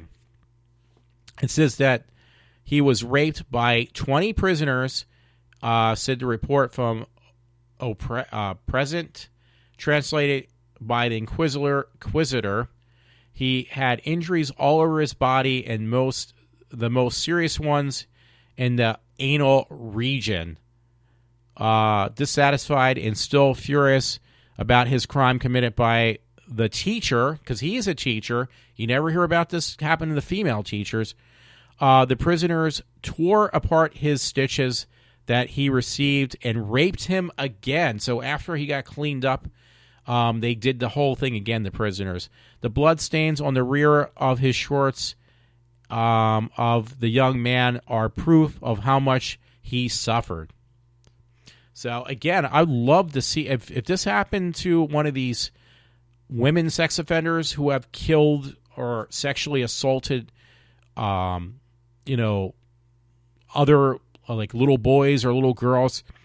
If that same thing happened to them, I'll tell you one thing: you would not hear about me telling you these stories, because those stories would be dropped down to like one. The viral story has now sparked a debate at whether or not the other prisoners' actions were justified. Some believe that the brutal rape wasn't okay, regardless of the crime committed, but others say that the child killer got what he had coming to him. You always will hear this as a one-sided story. That's going to be the rest of history, I unfortunately have to say. That this will never happen to the other side, the opposite sex, but it will happen to a male. So I like to see the playing field being equal on that, too. I'd love to see a woman go to a woman's prison and the women beat the shit out of them the same way that this guy got the shit beat out of him. They should put all child molesters, killers, and rapists, whatever, in a general population here in the States as well, so they can have a dose of their own medicine, wrote one commentator. And I agree with that. So I assume it's in American news, but maybe this did happen in Brazil. I don't know. The shocking photo of the man's scarred and bloodied backside is proof that the attack was extremely gruesome. The picture found, which you can find on this article, may not sit well with some, as it is very graphic. Well, it sits well with me. Again, see, I assume this happened in the U.S. They said he was Brazilian. He was one of his jiu-jitsu, that's like a karate thing, for killing his stepson and raping him. But you know what, though? I agree with that. They should, oh my God, it is really bad. Because it was kind of closed before. Yeah, it says jiu-jitsu professor Dickinson beat up and raped his 1-year-old, 8-month stepson. And the it says, because it did mention before, it does in this caption, suburb of Brasilia. So, do I agree or not disagree with this? No, I agree with this. They need to do this with the child molesters and the rapists in the U.S. Because trust me, that would stop a lot of this bullshit right away. And I agree with that. Hey, here is a story. It says American Pie songwriter Don McLean arrested on domestic violence, charged in Maine. Songwriter Don McLean, perhaps best known for his classic 1971 song American Pie, was arrested for a misdemeanor domestic violence Monday morning at his home in Camden, Maine. People confirm. The spokesman for Knox County Jail confirms McLean spent several hours there this morning and was released at 11:30 a.m. on an unspecified amount of bail. What day was that was listed? I don't see a date on this one. It was the 18th. Technically, it's 19th. He's not the first celebrity we dealt with, and he won't be the last, says Corporal Bradley Wohl. Want to keep up with the latest crime coverage? There's a link, breaking news on ongoing details of intriguing unsolved cases in true crime newsletters. It says police had called McLean's home just before 2 a.m. Monday morning. Wohl said Wohl would not discuss the allegations against McLean and any details, and would not discuss exactly what led to the 7-year-old musician's arrest. So they're kind of keeping it under wraps. Yeah, it says something about other people because Madonna just got in trouble the other day. From what I heard from my friend, I think she, and my father said, she showed up like 3 hours late to a concert and she was like sloshed. She was drunk. So yeah, there's a lot of cases like that. Here's another one from American News, by the way. Father rapes young daughter, leaves them with something horrible to remember him by. Basically, he gave his young daughter that he raped, when she got old enough, she got pregnant by a boyfriend, not her father, and didn't realize until she got pregnant when she was going for testing that she actually was HIV positive from her father raping her. After many years of denying he raped and purposely infected his two stepdaughters with HIV, the man accused of the crimes has been charged and plead guilty to on the second day of his trial. This British stepfather, now 60 years old, has full AIDS and is awaits sentencing in the case of multiple charges, including rape of a child under 13, sexual assault, and attempted rape. He's also being tried for passing HIV, as it is considered a lesser crime in the United Kingdom and carries a shorter sentence, reports International Business Times. So there you go. If you want to rape children, you might as well rape them over in England. You get away with it a lot quicker. You don't spend as much time in jail, I should say.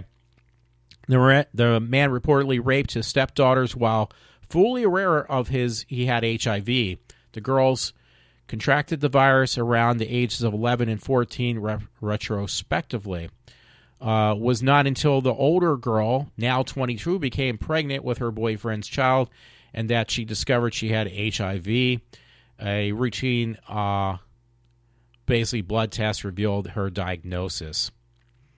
So, yeah, there's a little more, but I gave the gist of the story on that one. Yeah, it never stops. Well, actually, this one was not foul play. This was an accident. I got a couple of those stories. Maybe I need to lighten it up anyway for now. Elderly woman froze to death trying to help her wheelchair-bound husband. That's a shame. And this was actually from the Dreamin' Demon. This was in Georgia. Here's a sad story of a 74-year-old woman who froze to death after trying to help her husband who had fallen out of his wheelchair. Last Wednesday afternoon, the 86-year-old Roy Riff was in his motorized wheelchair heading to the building located next to his home. On the way there, Roy ran off the concrete walkway and topped out of his wheelchair.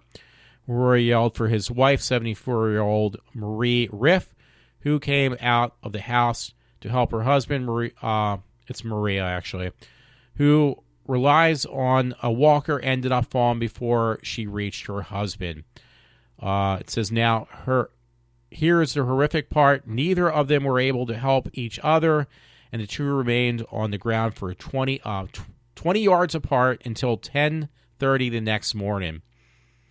So Roy Riff was still alive when he was found, and possibly because he was wearing a jacket and some fleece pants. He was taken to the hospital, and he is expected to recover. Unfortunately, Maria did not make it. The poor lady was only wearing a housecoat when she fell and froze to death in front of her helpless husband. So that's a shame. So that's one that definitely lightens the mood, unfortunately, not in the way I would like to say it. And here's another one on somebody getting frozen to death. This was Elizabeth, a girl named Elizabeth Lubeck, froze to death after storming out of a house party. This was in Milwaukee. Officials say the 21-year-old Elizabeth stormed out of a party over the weekend and was found frozen to death in front of a home nearby. Now, get this. When I get to this point, what she was wearing. According to the witnesses, she was very drunk, and she got into an argument with a friend and stormed out of the house. I kind of blame this also on just the degree of this not taking responsibility nowadays with these millennials, and just them feeling that everything should, be, the world revolves, their whole universe revolves around them. And this would definitely be one of these cases. I'm sorry to say that. I mean, it's a shame she died. She froze to death. But anyway, it says the temperatures outside were between negative 5.8 degrees, and the wind chill brought it down to negative 27.5 degrees. And that Lubeck was wearing this girl was wearing nothing but stockings, shorts, and a tank top. When Lubeck didn't return to home, someone called her mom, who drove to Milwaukee to look for her daughter. Around 9 a.m. Sunday morning, a passerby found Lubeck's frozen body in front of the yard of the home around the corner from the party she had left. Police say that the surveillance camera in the neighborhood captured Lubeck collapsed to the ground just before 4:30 a.m. at the address her body was located. Lubeck's mother told investigators that her daughter was hospitalized last October with a blood alcohol contents of 0.40 after she was found unresponsive at a bar. And on December 19th, Lubeck posted that she had been sober for a month. Now, does it give her age? Oh, she's 21, okay. If it's true, this was one hell of a way to fall off the wagon. I'm sorry, I don't mean to laugh about that. We reported on a couple of similar incidents over the years, including the 18-year-old Joseph Weirdrick, who was found froze to death after leaving a fraternity party, and 18-year-old Ashley Quarterman, who froze to death after leaving a Valentine's Day party. So there's been other incidents. Unfortunately, they were underage, too.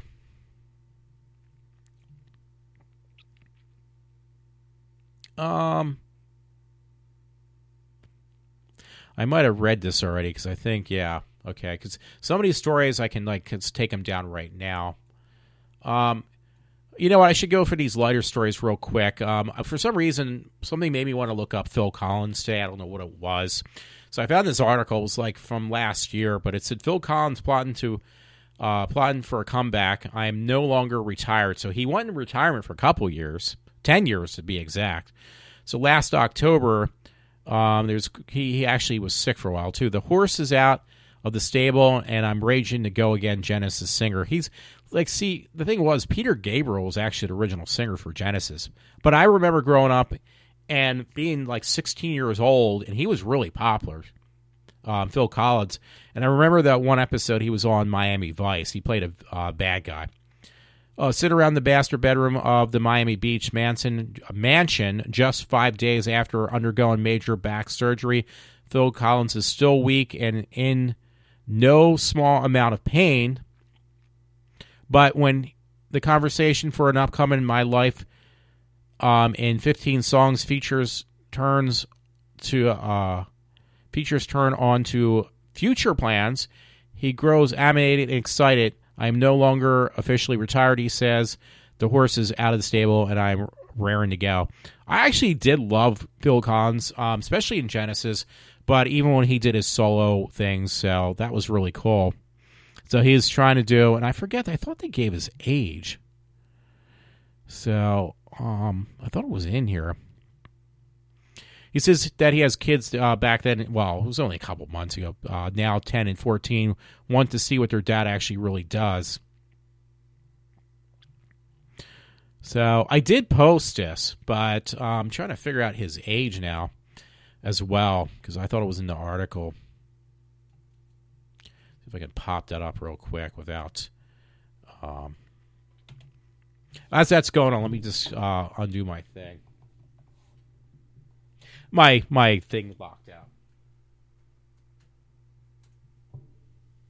Alrighty, I'm back. He was born in 1951. He's 64 years old, so I didn't even know. He looks quite different. I mean, he looks good, but he looks a lot older. And yeah, I mean, I was like, when he went solo, especially, I was only like 16, 17 years old. If that, probably was like more like 15. But I always loved him. Yeah, there was some story, if you want to see something on a lighter story too, and it was on American News. African-American kid actually did something like he, very kind to a little girl who just had her, she was her birthday, she was in a Target, and she said, "Oh, I really want this doll." So he says, "Which one do you want?" He says, "Hold on a minute." He goes and he pays for the doll for the kid. And the mother was ecstatic. She was so, that was very nice of him to do. So out of all the negative stories, I have to put one good one. It says a mother of 3 and her 2-year-old daughter were shocked when a teen bought the girl a toy for her birthday. So, because basically the girl was all ecstatic. She really wanted this doll. And the kid went out of his way to buy this doll for this little girl. And the mom was really happy he did it. So, it's kind of cool to hear something that's not so negative. And this looks like this was a while back. The story was well, it says January 19th, though. But it says Megan Schuffbarger was in a Target store in Lafayette, Indiana on October 22nd when her child was shopping for her daughter's birthday. With her children shopping for her daughter's birthday, according to her Facebook post. As the toddler kindly began making a list of what she wanted, a teen overheard the commotion and approached her and asked her basically what she wanted. And he wanted and actually paid for the gift for the little kid. So, I guess probably why it was posted now, I guess the mom was trying to reach out to the kind teen who actually went out of his way to buy this present for her daughter and just wanted to, reach out and, thank the kid. Yeah, because it says Schuffbargers shared the story. This is the mom. In the hopes that someone in the area would know who the teen is, thousands of shares later, it was determined that the teen's name was Taro Fuller II, a freshman football player at Purdue University. So he must be in college, because I've heard of Purdue University. That's a college, isn't it? This is one of the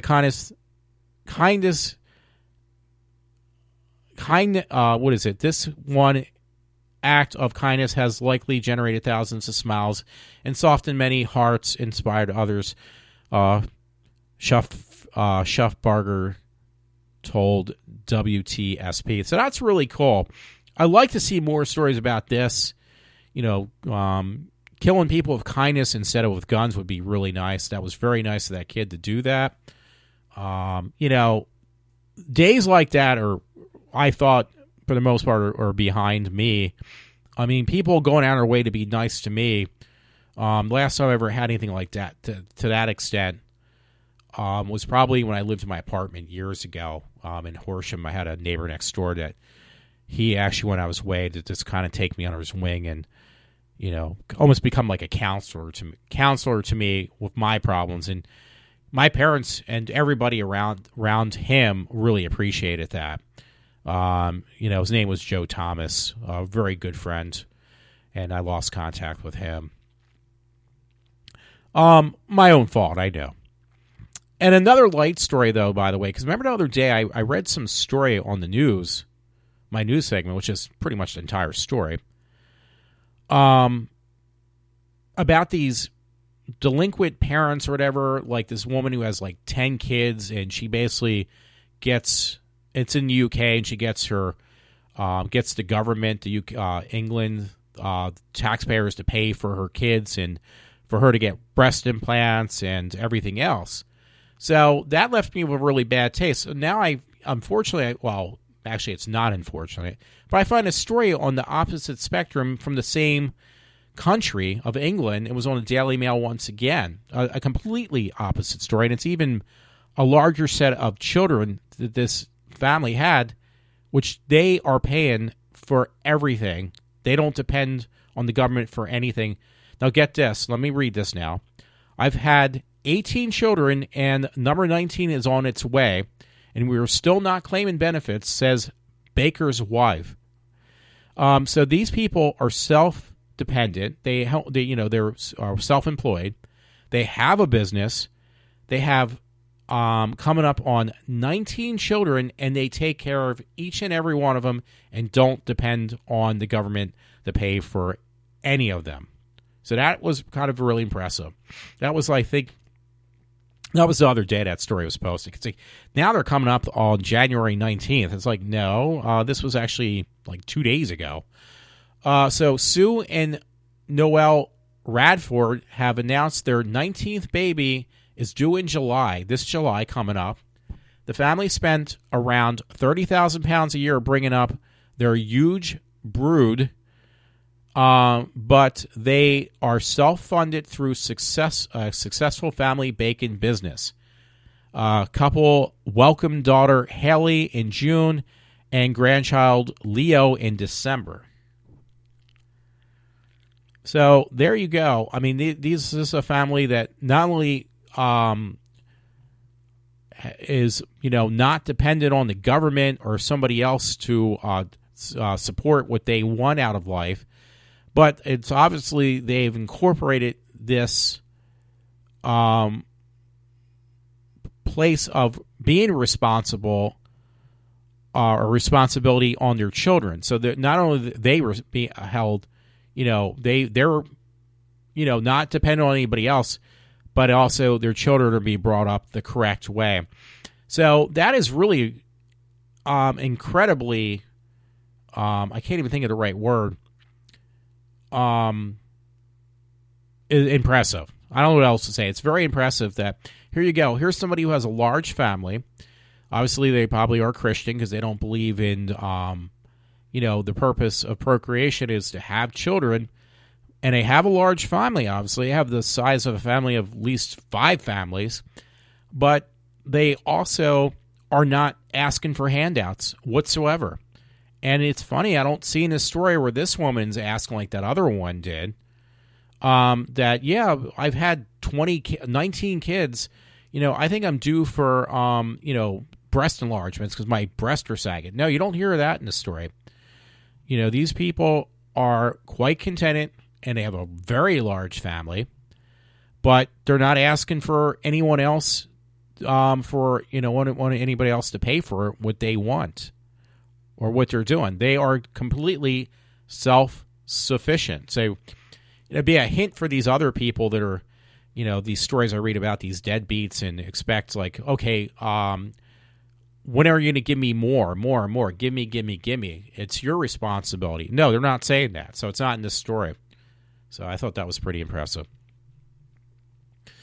I'm going to see. I'm going to try to wipe out these stories that I don't have to read and just make it easier for me to kind of get this story or get this show done for the night.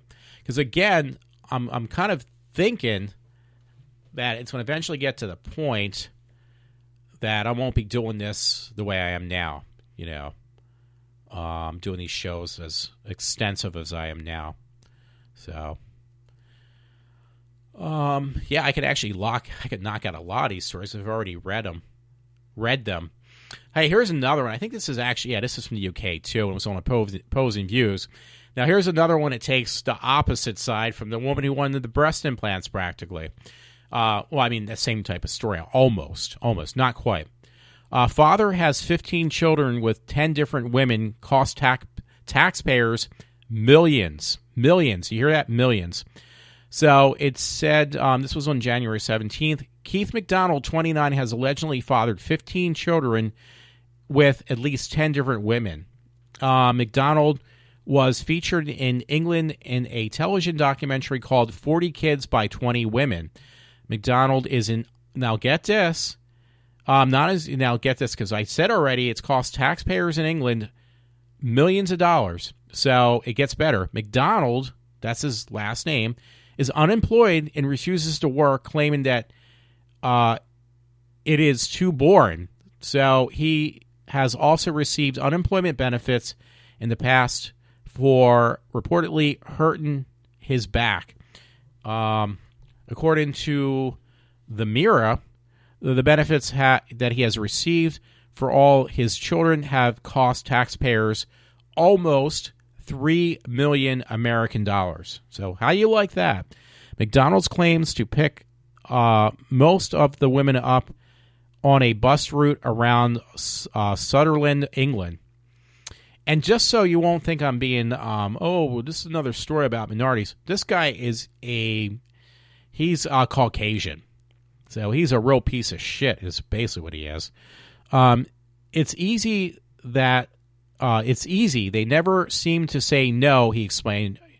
They just chat. He basically just chats him up on the bus. He kind of reminds me, he doesn't look like a Justin Bieber character. That's what I do. They never seem to say no, he continued. If they like you, they're like you, and you get their number, you text them, and arrange to meet with them, and they come off the bus with you. McDonald gained notoriously in 2011 after trying to fake his death and was attempted to avoid being responsible for his 9th child.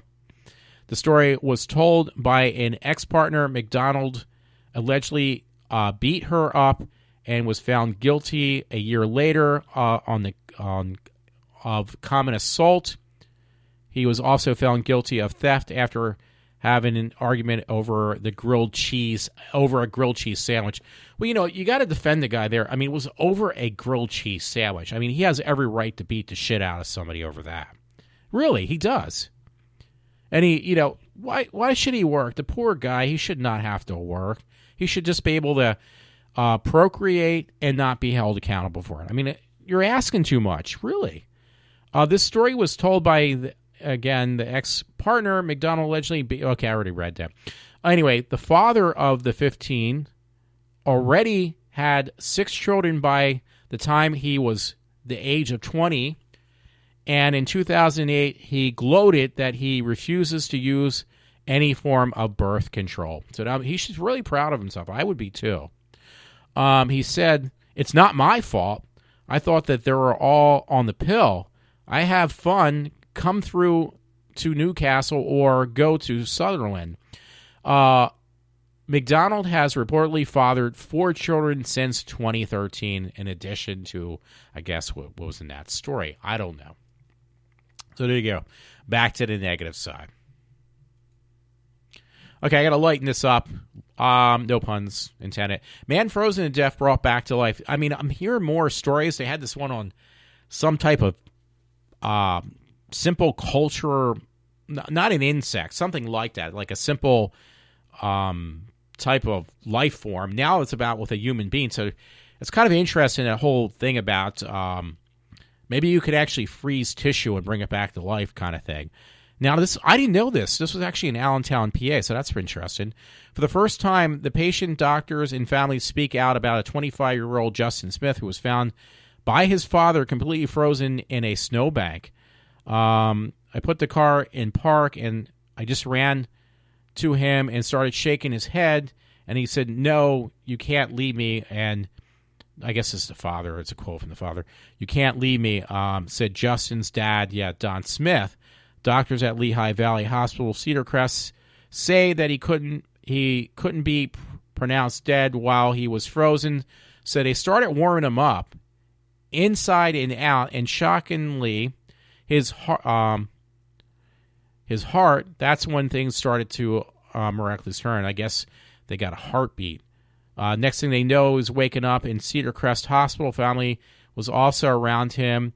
I was shocked that Justin explained. "I knew my prickiness was gone. It was gone. It couldn't have been worse. Then it went extra. The extra effort. I can't thank them enough." I'm sorry. I'm really fucking up this story. So the bottom line is, this guy was like completely frozen, and his father found him, and they were able to thaw him and bring him back to life. That kind of reminds me of years ago when I watched this show, Buck Rogers in the 25th century or something. I used to love that show because of Aaron Gray. But, that whole thing was that Buck Rogers was frozen and brought back to life centuries later. And, this didn't happen that long, but this guy was actually brought back to life after being, like, frozen alive. It says, anyway, see if I can say this correct or read this correctly without screwing it up. After months of recovery and now minus his toes and a couple of fingers, Dr. James Wu says Justin is completely normal. He is back to working on his degree in psychology and playing golf. So, I had to lighten that. That is really impressive. There's actually a video for that one from the Fox 29 in my area website. So, I forgot about me putting this up. It was an horror story. Ridley Scott's Alien Covenant aiming a hard R rating. So here we're going again. Like, they made the NC-17 rating, but they're trying to avoid that with like the plague. It says it was on Entertainment Weekly. Scott noted that post Golden Globes press conference that the new film will be aiming for a hard R, and that one of his big goals is to undo the terror and shock of the iconic chest bursting scene from Alien from 1979. So he's trying to tone it down just enough to get a hard R, because otherwise, I guess that chest exploding scene from the original one would have, because it wasn't there yet, would have given, nowadays, would have given that scene probably an NC-17. I felt a sense of responsibility of how I've gone too far, Scott said, talking about the memorable scene because it was extreme, and it was extreme. I'm going to try to do it again this year, but, well, wait a minute. It says I'm going to try to do it this year again, but much worse. Well, if he does it worse than the exploding scene of the original one, it will probably give it an NC-17, don't you think? Good news all around, you're asking me. Alien Covenant is set for release on October 6th of 2017. Here's the plot crunch. So there's a little bit of a plot thing on there, too. So I'm sorry, I mistaken. I thought he was trying to get it down to at least get a hard R. But if you push it too far, they're going to give it an NC-17. Oh, I got some beep on my cell phone. It scared me. Oh, okay. Here's the story I was telling you. I can't remember the lady who was on those Muslim women being forced to learn English, and it was actually, I think, Katie Hopkins. She's some like big thing over in England, I guess. But she's actually quoted on saying this one story on the Daily Mail. Katie Hopkins was basically saying, "I'm totally behind asking Muslim women to learn English, but asking me to pay for it is a liberty in any language. But ask me to pay for it is a liberty in any language." My guess is she's against it. You may have got home from a long day at work yesterday to find David Cameron had agreed to spend £20 million on £20 million of the money you have helped earn teaching Muslim women how to speak English. In between cooking tea, picking up your youngest from swimming, and your eldest from football, you may have wondered why. Switching on to news later, you may have been even more surprised to find that the massive row had broken out. Not about the things you are angry about, how you are sick of being taken for a mug in your own county, and it says how you are fed up with fixing tax returns only to see your cash fund people with not enough care for our country to teach themselves its language. It says no. This one sentence thing, no. A row has broken out because the Prime Minister has dared to suggest it was Muslim women who needed the help. Because we are a multicultural country, the country is obligated to tick boxes to please ill-educated gossips in HR, and Idris Elba, we are not allowed to say we are giving them free English lessons to Muslims, especially not Muslim women. All right, there's like a lot more to this. See, my thing is, my take on this is now the government, England's going to pay another £20 million just to teach these Muslim women how to speak English. So where's that £20,000 coming from? That's going to be higher taxes for the people of England. So, this is one reason why we broke away from England. So we were not paying higher taxes and like these ridiculous taxes, being increased for things that don't even pertain to our well-being. But we are doing it, and obviously England is, but we're also doing the same thing. It's like, but this is one reason. I know I'm talking about apples and oranges now, but this is one reason we broke away from England, and I'm kind of glad we did. I would have said this a long time ago, at least. I don't know about now because our taxes are still getting, being risen from thanks to President Obama. But God, England's really got it bad. Now here's another one. I should have put this in my mix with those stories from overseas, not overseas, I'm sorry, from immigrants, different immigrants, basically, when I was saying how they, we're supposed to buckle down to their likes and needs. They're not supposed to adjust to the American way. We have to adjust to their beliefs. Well, here you go. Here's another story. I totally missed this one, too. So I'm putting it in like way after I had discussed all this stuff.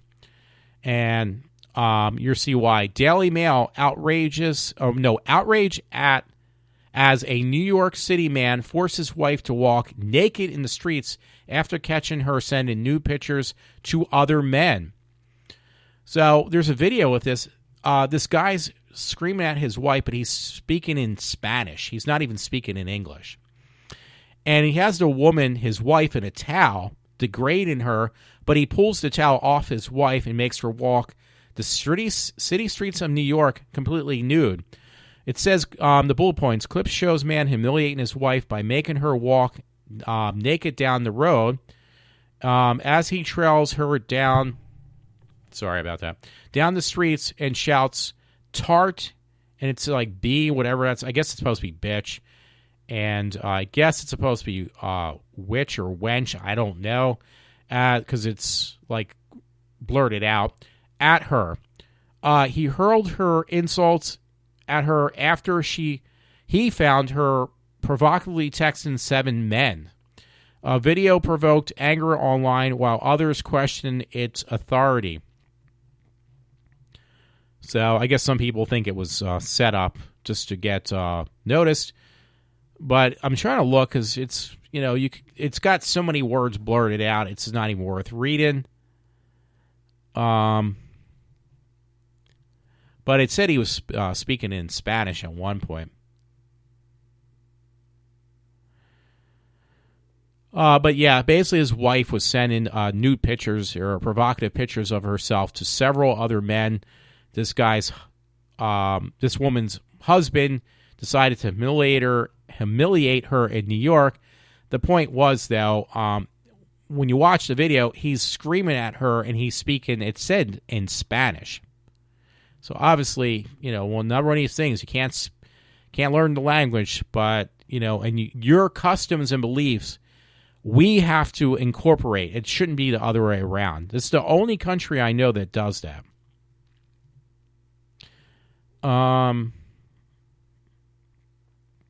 They said it wasn't clear. They said for some reason they were not clear if it was in New York, but it says reports it was in Harlem. The video provoked outrage from people in the social media. But it actually did say, maybe it was in the video I watched. I thought it was actually what I read, that he was screaming at her in Spanish. Walk through, sexting other men. Yeah, the shocking appeal shows cruel moments of a man humiliating his wife by making her walk down the road after he caught her sexting other men. So, again, there's that thing, a little bit of the war on women, I would think. In the disturbing clip, the man trails the woman who covers herself modestly in nothing but a white towel, appears shaken, but remarkably claims giving her an ordeal. But he pulls the towel off in the video. He berates her for messaging several other men. The clip provoked anger in social media. I already read that. Yeah, it must have been when I watched the video part of it. And you can listen. I couldn't understand a word the guy was saying. He wasn't speaking English. And in somewhere it said that it was in Spanish, so he was speaking Spanish. Again, I'm just not giving up. I want to see if I can find it. She was naked in the streets, apart from a pair of boots. She then tries to hide between cars and continues to hurl. He continues to hurl insults at her. She then tries to cover her modesty with the provocative sheet from a motorbike. Yeah, I guess he calls her a damn bitch. How you could tell because he was not speaking English, and they made that very apparent. Again, I might have been watching the video. It's not clear. Yeah, okay, I read that. Humiliate, accommodate. Okay, other men. Yeah, so watch the video, and you'll see what I mean. But again, it's just one of these things. If you're from another country or different culture, we need to accustom ourselves to their beliefs and whatever it might be. Now, it's funny because I remember my father telling me years ago, I couldn't understand him though, but my father used to tell me that my dad, my grandfather, he had a hard time with like the English language, but he had to learn it. He even worked in the Norristown Hospital. See, that was the thing. You had to become. My dad actually corrected me on that because a while back he says, "Oh, your grandfather wasn't in the country legal," and he says, "No, that's not true. He was. He wouldn't be able to even get a job." Which back then, yeah, that was true. But he had to learn English. And in order to become a U.S. citizen, you had to learn English. Nowadays, that seems like that's not part of the issue. The issue is you need to let everybody who wants to come to this country in this country and accommodate them in every way. And, that's enough said. No questions asked. And that's just ridiculous. Hey, by the way, I found this thing on the morning call, and it says borough official popular Northampton diner was shut down, or it says shuttered, after a dispute between management and workers. Apparently what happened was the managers and an employee of this this diner had a dispute, and the employees basically, from what I understand from reading this, just walked out. And pretty much that same day, what I gathered is food inspectors came in to do like the routine check of the diner. And they said the diner was clean, but there was food that was left out that was, ready to be prepared or was prepared that was unsafe and unsanitary because it was out for too long, just sitting out. And just because of that one incident, this diner is now being shut down temporarily, or who knows for how long. It says the diner in Northampton mainstay dated to the 1950s won't be reopened until it receives a visit from the borough health inspector. He said they already had one, obviously, which shut the place down because there was a dispute between the management and the employees, which had the employees walking out, leaving food to basically become unsafe for anyone to eat. So it's a shame, a little incident like that. I don't know what caused this abrupt argument, but that's what happened. It's amazing how quickly this got brought to taking this diner being shut down too. Again, it was in Hampton. That went up like this, late, last night. This was an interesting story. I'm not going to read it because I'll just admit to it. I'll fuck it up. But it says judge slams couple for using cocaine. Now, that's not the story. The main part of the story is, it's on opposingviews.com, the main part of the story is this guy, Paul Samber, 32, and his girlfriend, Catherine Scott. They're cocaine users, but how she aged so quickly within the matter of only of time from the last time, like they got brought to court because, they were using cocaine. And it's in a matter of like just 3 years from this girl doing cocaine, how much she aged, like severely aged. Like she looks like two different people. And she looks like literally strung out on drugs. So, it says Paul Samber, 32, and his girlfriend, Catherine Scott, allegedly brought cocaine from a Manhattan delivery service as Scott, 32, was arraigned on charges related to drug use. Judge Edward McGlowan looked over her 3-year-old Department of Motor Vehicle photo. Okay, so that's where this came up, was from her driver's license photo, which she looked like 3 years ago, not even, and what she looks like now. They look like two different people because she's aged that badly from the drugs. Scott appeared in the court in loose-fitting green pants and a T-shirt. McGlowan called Samber into the courtroom. Did someone show him the before and after photo of Miss Scott? He asked. Samber replied he'd known Scott since she was 13. Her last name's Scott. Maybe familiar with Breed's blindness, the judge said. She's deteriorating before your very eyes. Scott, a makeup artist, was arrested on Tuesday in a salon that she worked at.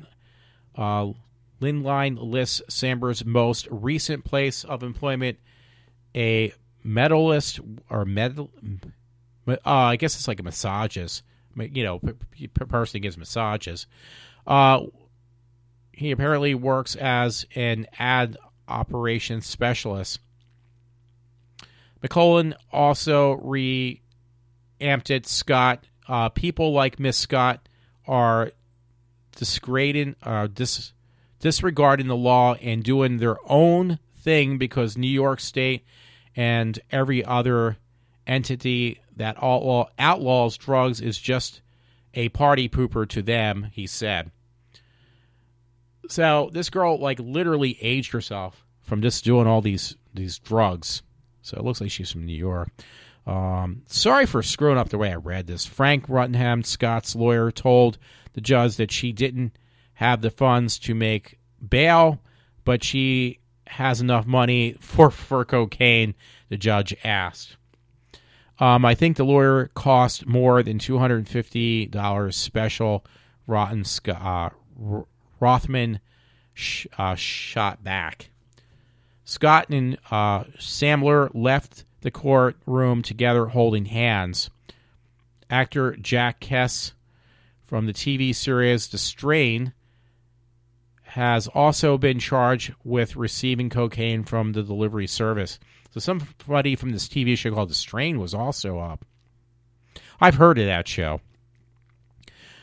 This prosecution demonstrates that whether you are allegedly directing a narcotics operation or simply paying customer participation in illegal activities of this scale will not be tolerated, said Manhattan District Attorney Cyrus Vance Jr. Today, all dismantling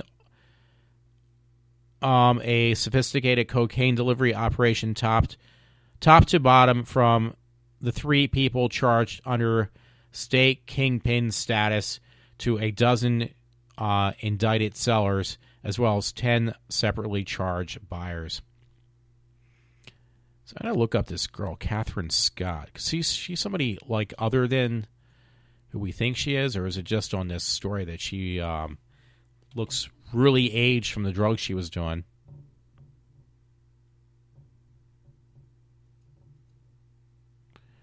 There might be more to her than meets the eye, actually, which I didn't know this. She actually have a Facebook page, too. She's actually, you believe this, Catherine Scott, the one I just mentioned, I believe, is she's a news personality. So I see, hey, I'm stupid on this stuff. It says Catherine Scott of 6 ABC News. So she, like, just in 3 years, yeah, it is the same woman, too. Catherine Scott joined the Action News team in 2009. Before arriving in Philadelphia, Catherine Scott worked for News 12 in the Bronx of Brooklyn. So it is the same freaking woman. So hey, call me stupid. Well, I'm sure you will. But yeah, this Catherine Scott, that's why they're bringing this up. They're making a big deal out of this. I'm sorry. I thought it was actually because of how which it did. It aged her within 3 years. But Catherine Scott is a news commentator. And from all the drugs she has been doing, she has aged like traumatically in like less than 3 years. So she's like a news person now. That's like really, really funny. Ryan has just sent me something. I don't know. I'll have to look at it later. So that's very cool. Thank you, Ryan. Hey, speaking about that, because Ryan's the director of that movie called, what do you call it? Oh, he's going to kill me. I am sorry, Ryan. Ryan Vincent Logston. Agony. Sorry, I just remembered it, so I'm sorry, Ryan. Anyway, there's a story from comicbookmovie.com to lighten the story, because I'm on the entertainment line without even realizing it. Mark Miller thinks that Stan Lee is more important than Walt Disney. That's pretty funny. It was on comicbook.com. There's a story with every new medium comes pioneers. In the realm of animation, the Disney brand is the undeployed ruler of the realm, not just on name recognition, but the merchandise and alone. It's a juggernaut. Walt Disney's name is a synonymous with the idea of American dream, and is, I'm sorry, I really fucked up that word, is seen in a pioneer in the world of animation. Again, I fucked up another word, and has given the world some of the most well-known characters in pop culture. Truly a legend in his own time is Stan Lee, who has provided the world with pop culture icons and modern mythology with the rest of Marvel founding fathers. Both Disney and Stan Lee, have similar paths who become figureheads of their company as the face of their respective brand, though who would say who is more important. So there's a little bit more, but that's pretty cool. Stan Lee is held up as a pop icon, as on the same level as Walt Disney has been, or still is. Hey, I have this story in this mix. It was funny. I found this, the Times Herald legal proceedings. Courthouse, another drug one, though. 2 major drug pushers of Norristown heroin and methamphetamines distribution ring that was broken up in February of 2015 have admitted to their roles in the operation in Montgomery County Court. So that just came up the other day. Angelo Belcourt and Philadelphia and Douglas Earnhardt of Norristown were among 4 major dealers arrested during the Operation Snow and Ice Removal that was announced by the Montgomery Court District Attorney's Office February of last year. So I'd say there's a little bit more to that story. There's a lot more. So a lot of drug stories for some reason. Hey, on a lighter note, Tremors shook theaters 26 years ago today. Actually, yesterday at this point. So remember that movie Tremors? I thought it was horrible. There was a slew of movies that came out of Tremors. And it's hard to believe that movie actually came out literally 26 years ago. Where was I? Today marks the 26th anniversary of Ron Underwood's underrated creature feature of Tremors, which surprisingly wasn't the box office success you think it was. Released on January 19th of 1990, Tremors starred Kevin Bacon, Fred Ward, Finn Carter, and Michael Gross as the natives of a small isolated town who must defeat themselves against a strange underground creatures which are killing them off one by one. Going to kind of cut a little bit down further. It says it's still impressive that the franchise is going strong a quarter of a century later, especially considering the box office mojo shows the initial film as a flop, taking in only $16 million domestically, while Wiki states it took in a whopping $48 million on a $11 million budget. So who knows what to believe. It definitely stemmed a lot of different movies. I thought Tremors was not that great of a film from the get-go, and it just got progressively worse. I think Sci-Fi made one of the sequels, but apparently it is definitely, in some sense of the word, obviously, I guess, a cult classic. I know I'm using those words many different ways, and none of them probably make any sense. So, you know what? I finally cleaned up. Oh, wait. I did have some buried stories I forgot about. The Joker stands apart in the new Suicide Squad poster. That was on comicbookmovie.com because Jared Leto, I think I call him, was mentioned, but they got some new publicity posters for the upcoming, which is coming out this August, on the Prince of Crime, the Joker. Jared Leto's Joker mediates the rest of the Suicide Squad into respecting his personal space in the new poster for director David Ayer's anti-superhero film. Just how central is the clown Prince of Crime to the overall plot of the movie? Is Harley Quinn secretly in cahoots? So, yeah, the new poster of this new movie that's coming out in August has the Joker separate from the rest of the group. So they're trying to kind of give it a ground now. Oh, I forgot about this story, too. This was in the Daily Mail. I totally forgot. This could have gone in my mix with the Muslim stories I had. My friend was beheaded for sorcery.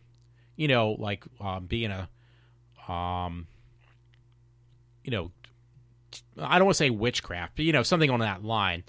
But he was just doing acupuncture. Libyans fear being executed by ISIS in staged witchcraft trials. ISIS is carrying out brutal executions after seizing source of Libyan territory. One elder who fled the terror group said his friend was beheaded with a 4-foot sword for practicing homeopathy, and acupuncture. And acupuncture, by the way, really does work. It worked for me years ago. See full coverage on ISIS at www.dailymail.co.uk ISIS /ISIS.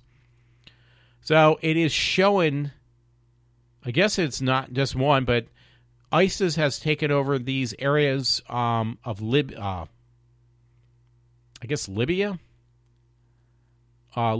says it's taken over Libyan territory, and people that are doing the holistic thing or teaching, acupuncture in these countries or that country are now, if they encounter the ISIS terrorists, that are supposed to be peaceful people, these Libyans are being tried under witchcraft and are being beheaded. So how do you like those? How do you like those apples? Yeah, that's pretty interesting, to say the least. Sorry, I'm actually closing down some other stories because there's some other things I would love to mention, and I really got to cut this off after all these hours because I actually got to go to the bathroom. I haven't taken a break yet, so what do you expect? Alrighty. Yeah, there's some goofy stories. I'll just kind of, I could save these for another day, obviously. But these are highlight stories. Mount Cincinnati doctor to be charged after allegedly performing sex act on drugged patients.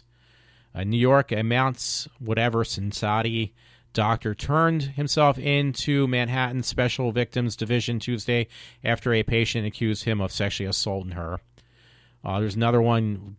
Ricardo lures girls to home with candy sticks, tongue in her mouth. Police say a Miami man arrested Monday after he enticed a neighborhood girl into his home with candy and then stuck his tongue in her mouth, police say. Some interesting stories, to say the least. Law and Order. Oh, this is interesting. Law and Order director pleads guilty to child pornography case. Ex-Law and Order director Jace Alexander entered a guilty plea on Tuesday in his child porn case. Alexander copped to 2 charges.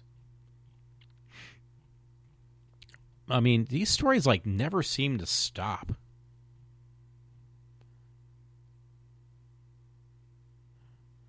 That's pretty funny. My friend Todd actually posted, it was a picture, and somebody put up, if you're praying for a blizzard, please go to Dairy Queen. I love that. That's really good. Oh, this is pretty good. Finally, some light stories I can end tonight, because I really hate to end with these really gruesome stories. There's a story from Lady Gaga's Daily, and it says, Elton John says Lady Gaga Art Pop was a bad album, and she's going back to her early stuff like Bad Romance with the next one. I loved Art Pop, though. I really liked it. That's why I saw her more than once. Anyway, it says Elton John, Lady Gaga, going back to the early stuff. Elton John, who was one of Lady Gaga's closest friends, says she is going back to her, once again, I've said that twice already, early stuff with the new album, the legendary musician told Beats One. So maybe she'll be collaborating with Elton John. That'd be kind of cool. Hey, I don't have a problem with that. Hey, there's one from Bloody Disgusting Tom. I haven't posted these yet, so I'm just reading these off. Just the highlights. Robert Rodriguez, which I really like, and Quentin Tarantino's From Dusk to Dawn just turned 20 years old today. Happy 20th anniversary for Dusk Till Dawn. An excellent film. I really liked it. I love that film. We celebrate the 20th anniversary, again, of Robert Rodriguez's classic vampire flick From Dusk Till Dawn. As it aged, has it aged well? Yes, I think it has. And what do you think? Do you think so? There's some other stories about what I saw tonight, about the Justice League featurette, the Joker steals the spotlight on that trailer for the Suicide Squad, and watch the first incredible footage from Wonder Woman's solo movie, yes. Oh, did I mention, because I just saw this now, the Green Lantern also is going to be in, by the way, that new film of the Justice League movie, which is simply called Dawn of Justice, Batman versus Superman. Hey, one last note, because I really need to sign off. I've been on for hours. I don't know if anybody else knew this. I did not. Some spoilers I heard. I went to the Philadelphia outlet yesterday. I actually tried to check to see if there's any.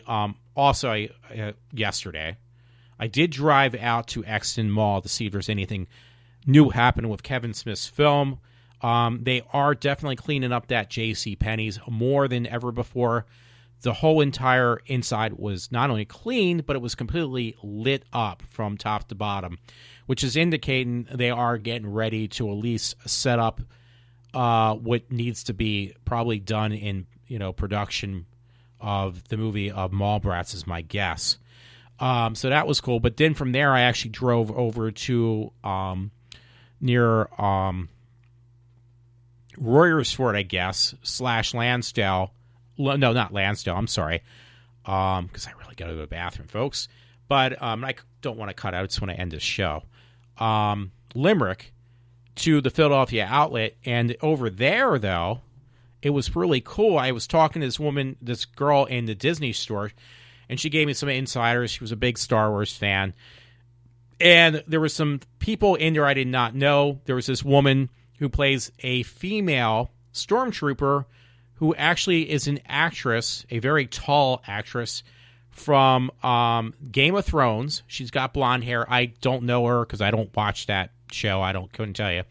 But I didn't know that. But I do know some other actress who actually ended up on Doctor Who. So that was pretty cool.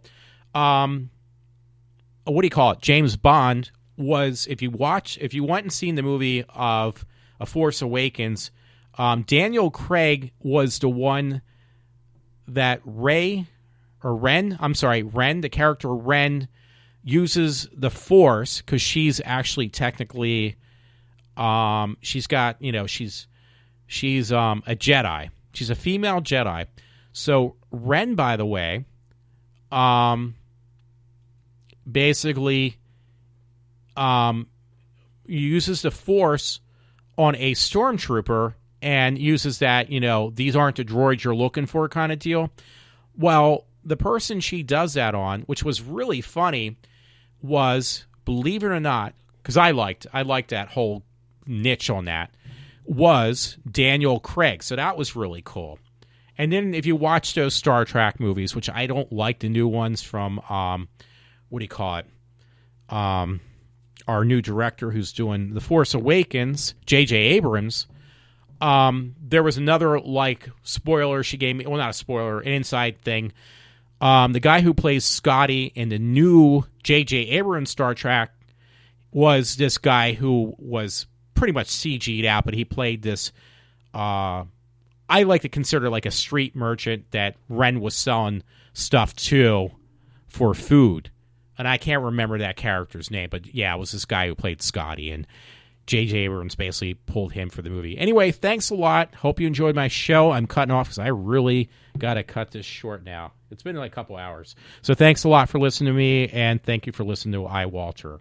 I will try to be on again as soon as I can, if I'm not back at work right away. Have a good night.